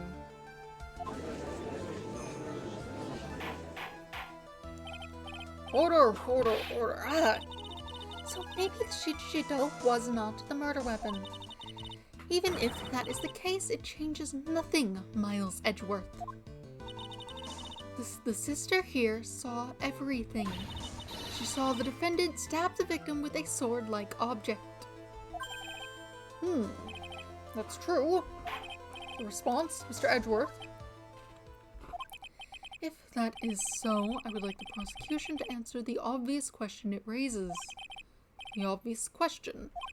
Yes, namely, where did the real murder weapon disappear to? It goes without saying that the police searched the main hall and the surrounding area. Perhaps the prosecution can enlighten us as to if a sword-like object was found. That's... Answer the question, Miss Von Karma. No evidence of that kind was found. Another mystery to throw onto the pile. A trial without a murder weapon is a tricky beast. Excuse me, could I say something? I just remembered something, actually. What is it, sister? I was just thinking, it's possible that just maybe what actually happened was it was just over there. What exactly are you going on about here? A murder weapon, I mean. Maybe I think I might know where the sword was disposed of. You what? Well then, I think we need to hear testimony from you one more time, sister. Impossible. What else could this old woman have seen?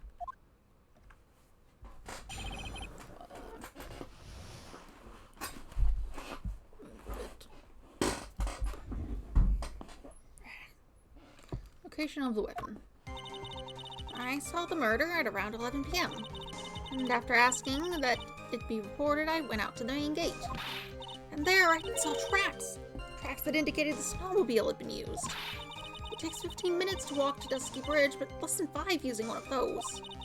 Maybe they threw the weapon into the Eagle River and came back when I was knocked out. Iris could have done that. She can drive a snowmobile, after all.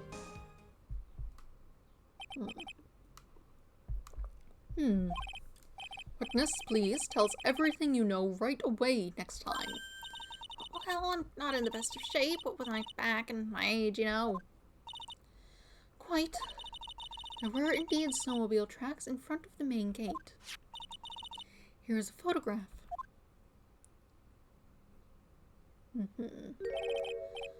Snowmobile, I see.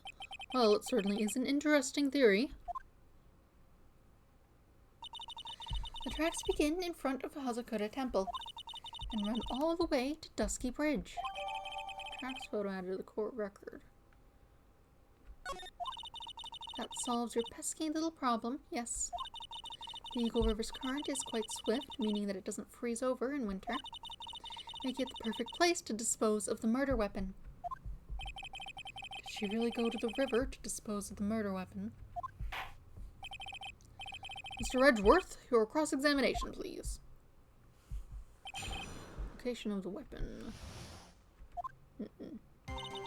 Saw the murder around 11 p.m. You are sure about the time? Yes, I was worried about it, after all. Why was that? Because I have a strong sense of responsibility, especially at this time of year.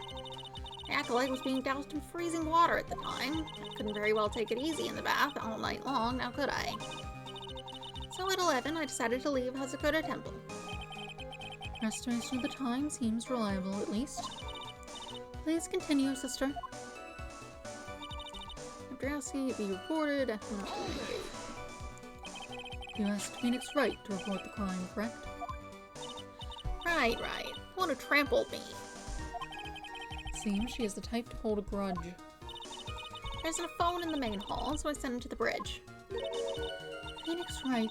He didn't even have a cell phone on him. He had forgotten it at home, apparently. What a naive boy, as always. Not only do I always carry my phone, but I always have my whip in hand, too. Anyway, I was really scared and it was taking a while to get back, so I thought I'd go out to the main gate for a spell. There, I saw tracks. That indicated the snowmobile had been used. Hold it! As I recall, there was a snowmobile outside the main gate when I visited. That's it. That's it. That's the only one we have. It'll run no matter how much snow falls. Now, you're certain the snowmobile was there at the main gate when you arrived. Yes, of course. It was parked in front of the gate. So, she had already gone, discarded the murder weapon, and returned by that time. I'm not sure if this is really relevant. What should I do? No harm pressing further. I need answers to every possible doubt. The snowmobile in question, was it still warm at that time? Huh? What do you mean? What do you mean? What do you mean, eh? What do you mean, Miles Edgeworth? I'm playing to a slow crowd here. It goes without saying that using a snowmobile will heat its engine. If it was still warm, then it means it was recently used. Ah, I see. I never thought of that. That's right, I overlooked that too. Of course you did. Can answer the question, please, witness. I don't often go around touching hot engines. I mean, yeah. However, now that you mention it, there wasn't any snow on it. Snow? Yes, for some reason only the snowmobile wasn't covered in snow. There wasn't any snow on it. Curses. Seems highly likely that the killer did use the snowmobile then, eh? How long does it take to get to Dusky Bridge by snowmobile? It takes 15 minutes to walk, But less than 5 using one boat. In that case, why didn't you use it yourself? You could have spared yourself some walking. There's a reason for that. Have we got a moment for me to explain? I think that's why the question was asked. I think that's why the question was asked in the first place. It's about a month ago. I was driving my beloved little snowmobile, happy as can be. I had fetched some water and was heading back when I went and crashed into a tree. The tree and my back both went crunch, just like that. Crunch. Crunch. I haven't been able to find the courage to ride anything since then. Anyway, the killer must have used it. Maybe they threw the weapon into the river, came back when I was knocked out. Hold it! Refresh your memory, how long were you knocked out for? Like I said, somewhere between 10 to 20 minutes. It's possible to get to the bridge and back in 10 minutes using the snowmobile. I have to concede that is more than enough time. Is that all you wish to concede, Miles Edgeworth? Iris could have done that. She can drive a snowmobile, after all. Oh wait. Mystery to the fire. Whoops. Was there any reason to go and throw away the murder weapon? Luckily, there's surely a problem with this testimony. All I have to do is start poking holes in this flawed account. I hit the wrong button and didn't press the thing. Hold it! While it would have been possible, time-wise, one element remains out of place here. Oh, and what would this mystery element be? The killer's reasoning, Your Honor. Why did the killer do all of this? Why go to the Eagle River to dispose of the murder weapon when there are other methods? Too many unanswered questions. Your response, Miss Von Carmel? Well, turning to me for help over the slightest thing. Why don't you think for yourself once in a while? Your Honor. What? She's as over the top as always. Anyway, whatever the reason, the fact remains that the defendant could have done this. The murder weapon was disposed of in the river. Another point to me, Miles Edgeworth. And the mystery to feed to the fire. Any reason?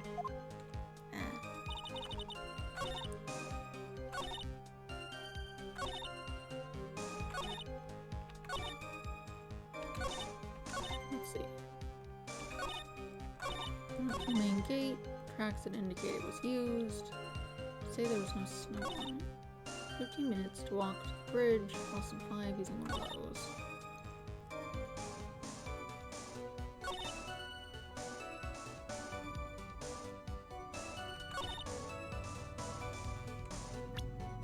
Throw it into Eagle River. I think we can use...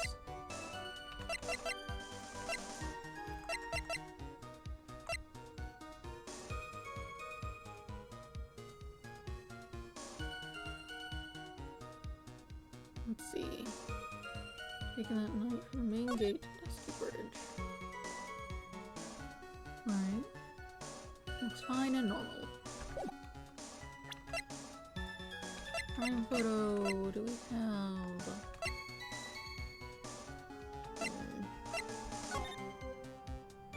Lightning struck Dusty Bridge at 10:45. Around 30 minutes passed between the fires starting and going out.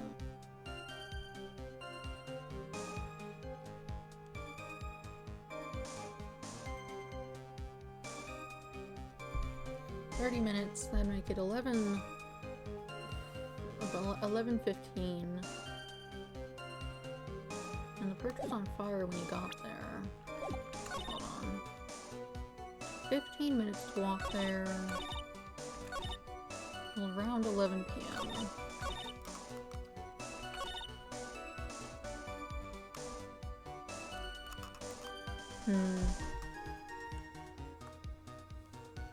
Phoenix walked there. I mean, I guess he could have been running. Still, he said it took a while to get there. It was burning. Especially since I don't seem to have anything to indicate someone was, like, looking at the bridge.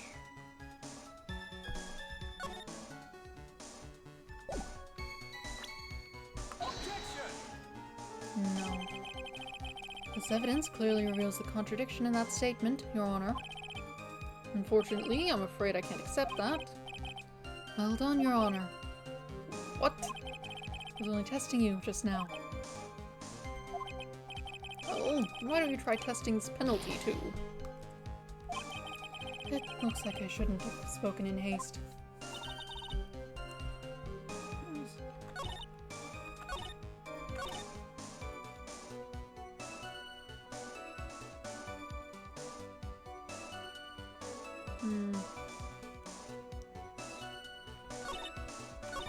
The timing doesn't work because of that.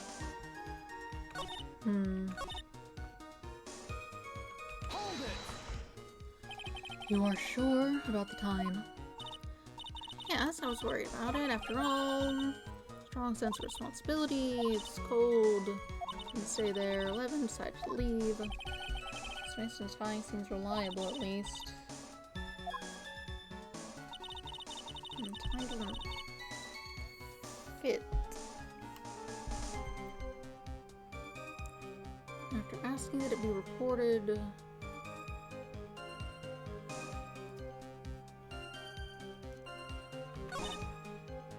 and then you were out for a while. That doesn't work.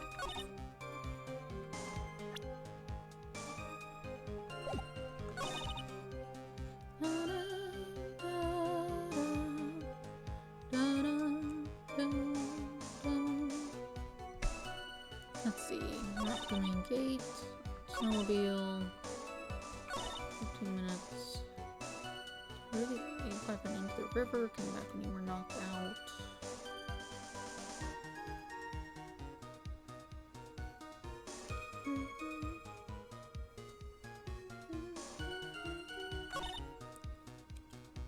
I'm not sure what to do.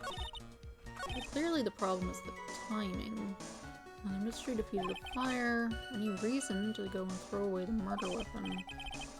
Surely a problem with his testimony. Do start poking holes.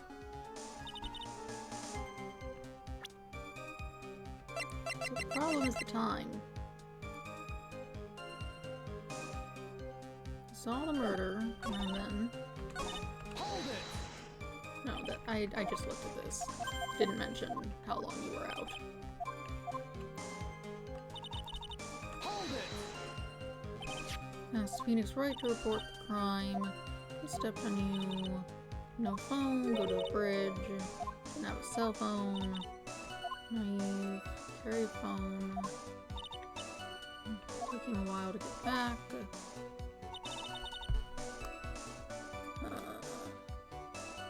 Snowmobile been used. There's no snow on it. Which is fine. So someone used the snowmobile.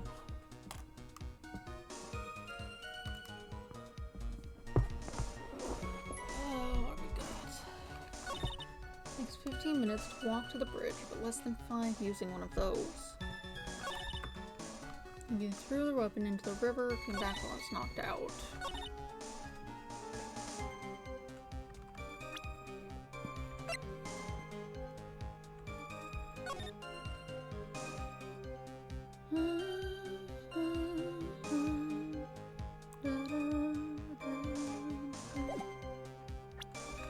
Let's see. That's unhelpful. Time 10 to 11. Caused loss of blood from stab in the back. Body fell 10 feet after death.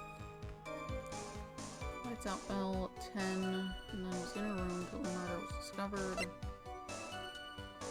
Taken by a pupil. That's not helpful.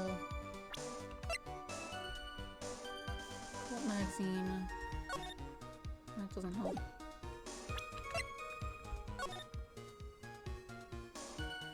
It's only been 11:15.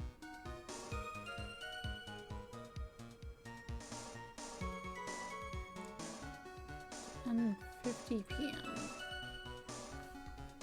Snow 7 to approximately 10:50 p.m. And if it was 11 and there was no snow on it, and that was... If it was 11 o'clock and there was no snow on it, then it would have... It was because it was melted off and it wouldn't have been able to build back up. That checks out. The problem is the fire on the bridge. 30 minutes between the fire starting and going out. If it was 10:45, it would be to 11:15. But it takes 15 minutes to get there. Even if you saw it at 11, Phoenix wouldn't have set off till he found you knocked out on the ground, and you estimated 10 to 20 minutes or something, which is like a while. But with the scream he heard, I think he got moving a little quicker than that. Still.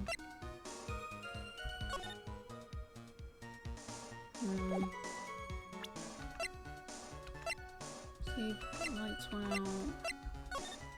That's not helpful. Sword. This thing's still missing its orb. Nonsense.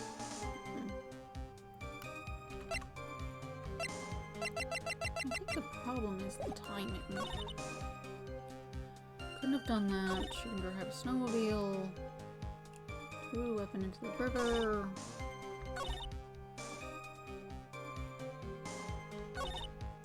A few minutes to walk there. Tracks indicate snowmobile. I mean, I guess the main statement is just it couldn't have been this time because the timing doesn't work. No! Statement contradicts the data provided by this piece of evidence. How do you mean? Forgive me, Your Honor, but you just said it yourself that it does. Why is this so weird? Persons, it appears I fit to adjust to being on this side of the courtroom. The timing of fire.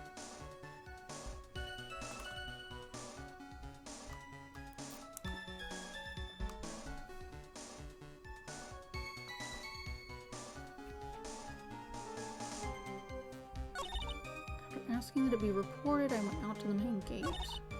So tracks that indicated the snowmobile had been used. As I recall, there was a snowmobile outside the main gate when I visited. That's it. That's the only one we have. Well, no matter how much snow falls. Certain the snowmobile was there at the main gate when you arrived. This, of course, was parked in front of the gate. So she had already gone, discarded the murder weapon, and returned by that time. Not sure if this is really relevant, which I do. Okay, and it was just, we didn't know if it was warm. But it did. Looks very likely that the snowmobile is related to this case. Can't help but think Iris used it, but for what? Better hold off on this for now. Well then, witness. How long does it take to reach the bridge with a snowmobile?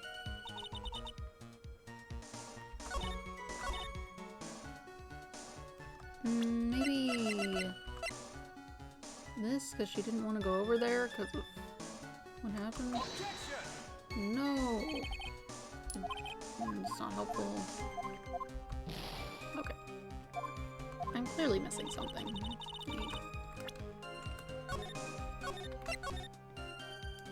What is it that you want? Could have done that. She can drive a snowmobile, right?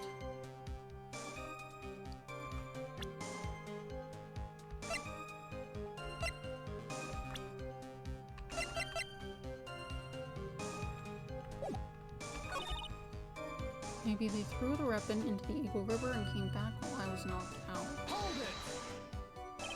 Refresh your memory. How long were you knocked out for? It said somewhere between 10 to 20 minutes. Possible to get to the bridge and back in 10 minutes using the snowmobile. More than enough time. Is that all you wish to concede? The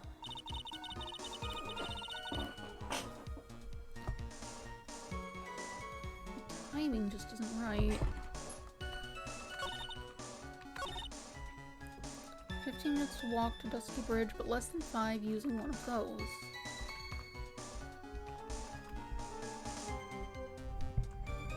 Hold it! In that case, why wouldn't you use it? Blah blah blah. You crashed your snowmobile. And it sucks and it's bad.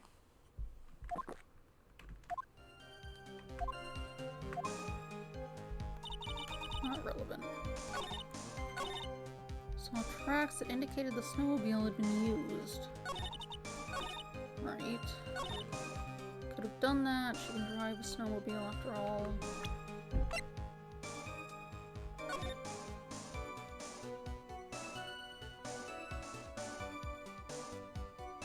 What are these footprints?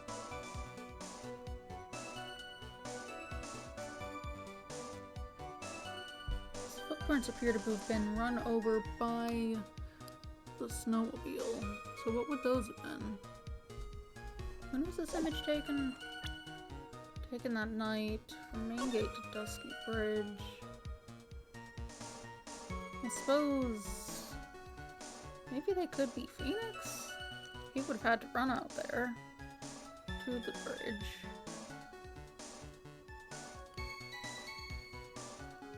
But why would the tracks be on top of it?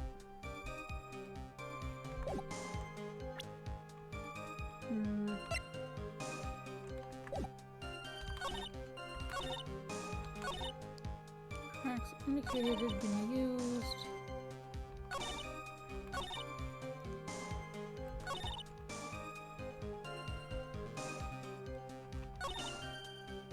Right.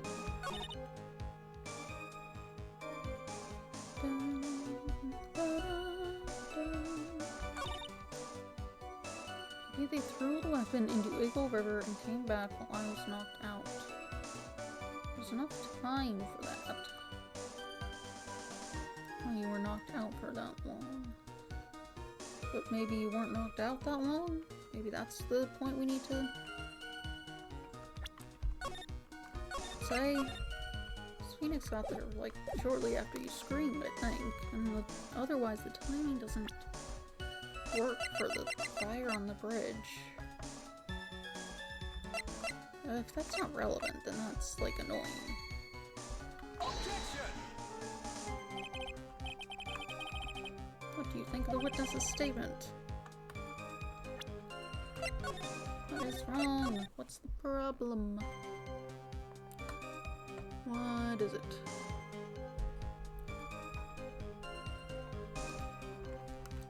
Focus. Takes 15 minutes to walk to the bridge. Less than 5 using one of those.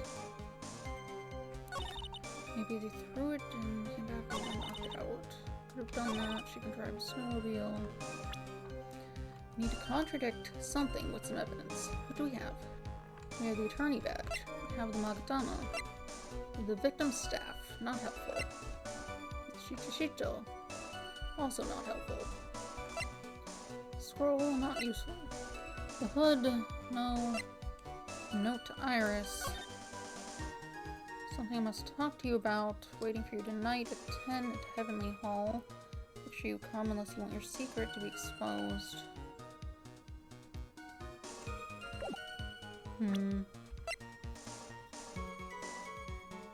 Shows the temple and the surrounding area.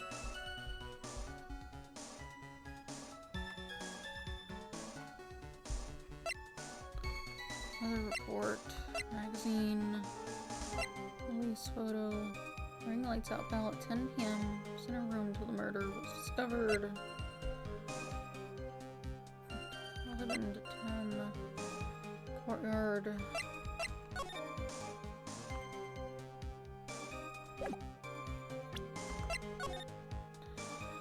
Taken that night. I'm sure it's this photo.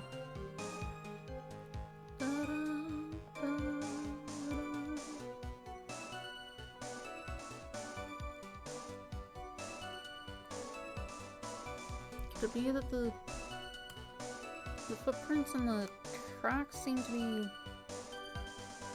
It seems like the tracks are on top of the footprints, I think. Maybe. It's kind of hard to tell. I don't see them on the tracks. And therefore, must have come back after Phoenix left.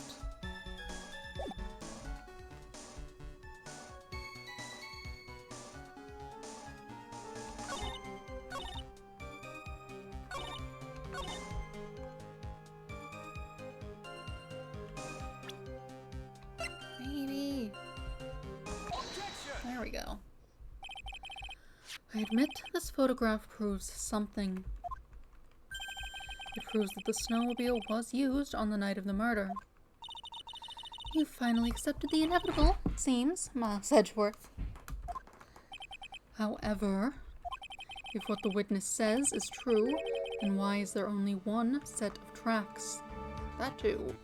I kind of assumed they maybe just went over their own thing and they just didn't want to complicate the image.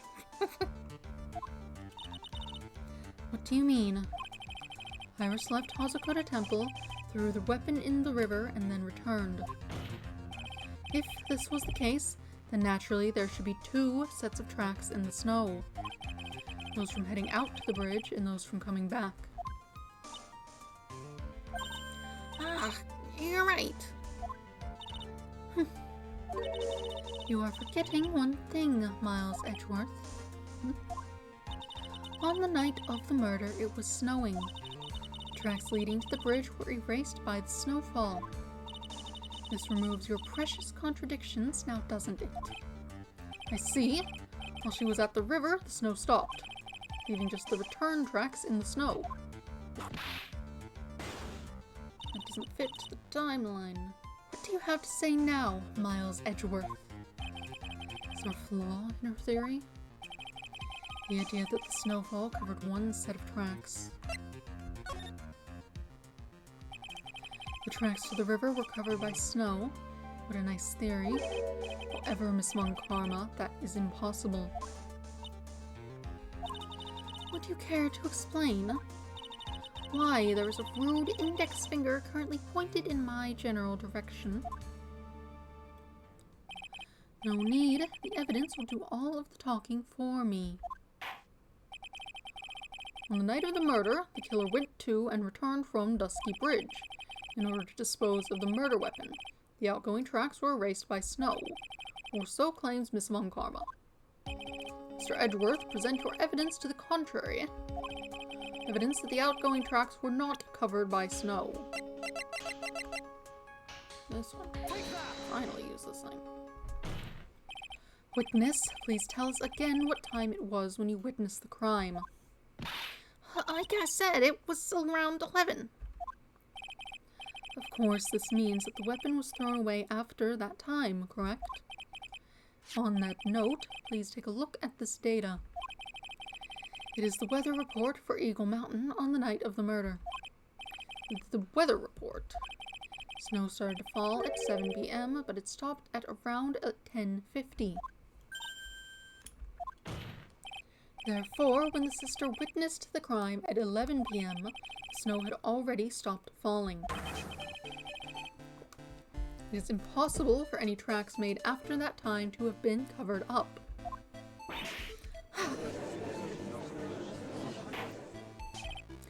Order! Order! Very well then. Looks like Miss Von Karma's claim has been snowed in. Ugh! It's too soon to be closing this trial due to snow. Miles Edgeworth, how pathetic of you to rely on the weather of all things. Answer me this, then. When is a weather report ever correct? No. You've got it all wrong. This isn't a forecast, this is actual data. Forecast data, all weather reports have some inaccuracies. May have still been snowing in the vicinity well past 11 p.m. It's true, we cannot be totally sure. What? How did she pull that off? It had stopped snowing at Hazakura Temple when the murder took place. You need to provide conclusive evidence of this. I've come this far. There's no turning back now. Very well. I, too, cannot allow any doubt to remain concerning this testimony. Huh. You can't back down, can you? Such a perfectionist, Miles Edgeworth. Very well then, Mr. Edgeworth. Where is your evidence that it had already stopped snowing when the victim was killed?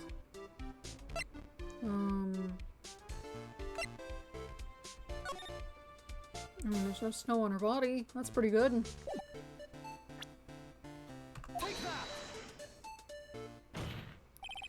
Ultimately, it all comes down to one point.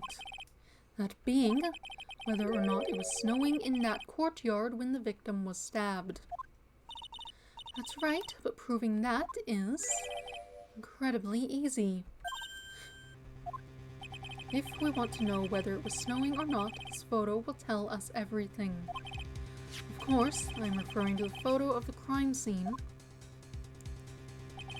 As you can see, everything is covered with snow, with just one exception. And that is the victim herself, Miss Elise Donin. Why are you making that noise? Are you sleeping? Why is there no snow on top of her? The answer is simple.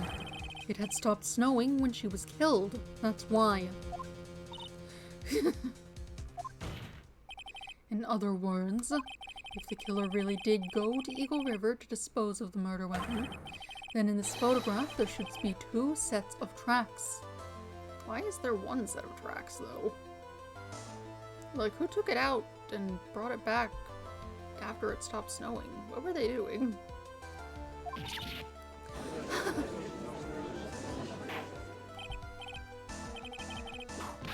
Oh, I fully missed that text. I was looking at the cat. She was making noises. Order! Order! What are you... Ugh. Okay, I was able to catch it on the stream thing. Just what are you suggesting, Miles Edgeworth? To be honest, I'm not entirely sure myself, but this is simply what all the facts point to. That night, someone used the snowmobile to leave Hazakura Temple. From the tracks left, it can be understood that they were heading for Dusky Bridge. At that time, it was still snowing. Of course it was, because those tracks were erased by the snow. Then when this person returned to Hazakura Temple, the snow had stopped. Thus, the return tracks remained.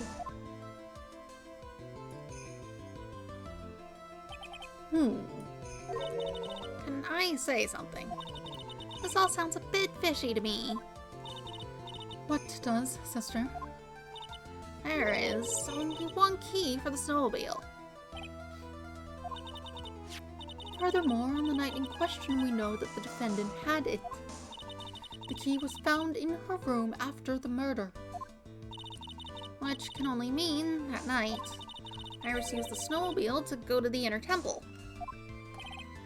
But Iris said that she never went there.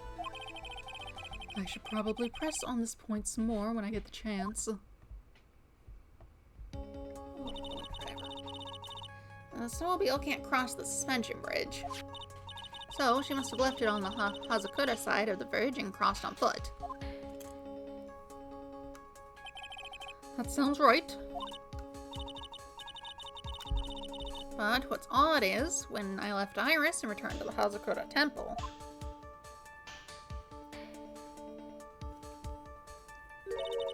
I didn't see anything near Dusky Bridge. I didn't see anything. You must have failed to see it, sister. Maybe, but when I made it back to Hazakura temple, it was there, by the main gate. The snowmobile, I mean. I know what I saw. It was covered in snow, too. But that isn't possible. Order in the court. What does this all mean? So then what was the snowmobile used for? It wasn't taken by the defendant when she went to the inner temple. If it had been, then the witness couldn't possibly have seen it by the gate. Furthermore, it wasn't used by the killer to dispose of the murder weapon. If that was the case, there should be 2 sets of tracks in this photo. All we know is this. After it stopped snowing, someone used the snowmobile to return to Hazakura Temple. Never thought a simple snowmobile could cause so much trouble. I think we've learned all we can from this witness. Yes, I've nothing more to add. I've told you everything that I know. But then, that still leaves us with the same problem. If only there was someone, witness who could testify to having seen the snowmobile. A witness, huh? Was there no one out walking, perhaps, near Dusky Bridge on that night? I don't think that's likely. It was cold enough to freeze your ears off. Only an idiot would go out wandering in that. Unless they had something really important to do. That's a shame. Hold on. Something is coming to me. An idiot may well have gone wandering out on that subarctic night. Your Honor. Actually, there just might be one individual who may be of help to us. Really? You know of someone who might have seen the snowmobile on the night of the murder? I don't know for sure if he saw it or not, but there are 2 things about him that do come to mind, which are, first, that he saw something incredible on the night of the murder, and the second being, this individual that I am thinking of went wandering outside on that cold night. In other words, he is our kind of idiot. Mr. Edgeworth, who is this idiot you're talking about? Here he is. This guy must be a product of Jean-Luc de Laduc's Guide to Obnoxious French Painting. I don't know what that is. This is Larry Butts, a disciple of the victim, Elise Dolan. A student. Interesting. And why was he wandering about outside on the night of the murder? That's... I could tell them all about his designs for Iris, but it may cost us his credibility as a witness before I even call him. He is, after all, an artist. He was perhaps searching for something in the snowy scenery that would move him. Although I cannot guarantee that this is the reason. And so, this unfortunate, unreliable-looking man, what exactly was it that he saw? I intend to extract that from him right here in the courtroom, Right here in this courtroom. Summon this youth as a witness immediately. I have no choice, do I? I believe he is in the gallery for this trial. It will not take long to summon him. Very well. Larry, you may have escaped me yesterday, but today I'm going to get everything out of you. Court will now adjourn for a 20-minute break. Miss Von Karma, please see to preparing the next witness. Understood, Your Honor. Good. Well then, court is now in recess.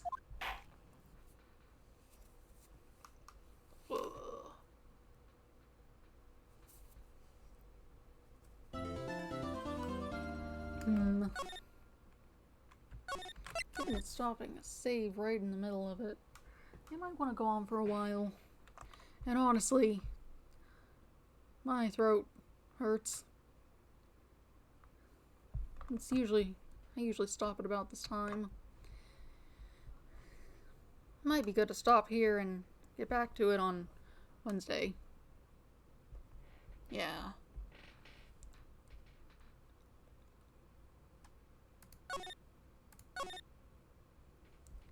Yeah. Whatever. I'll come back on Wednesday and we'll finish the trial and probably do some more investigation. Should be around the same time as today. Right.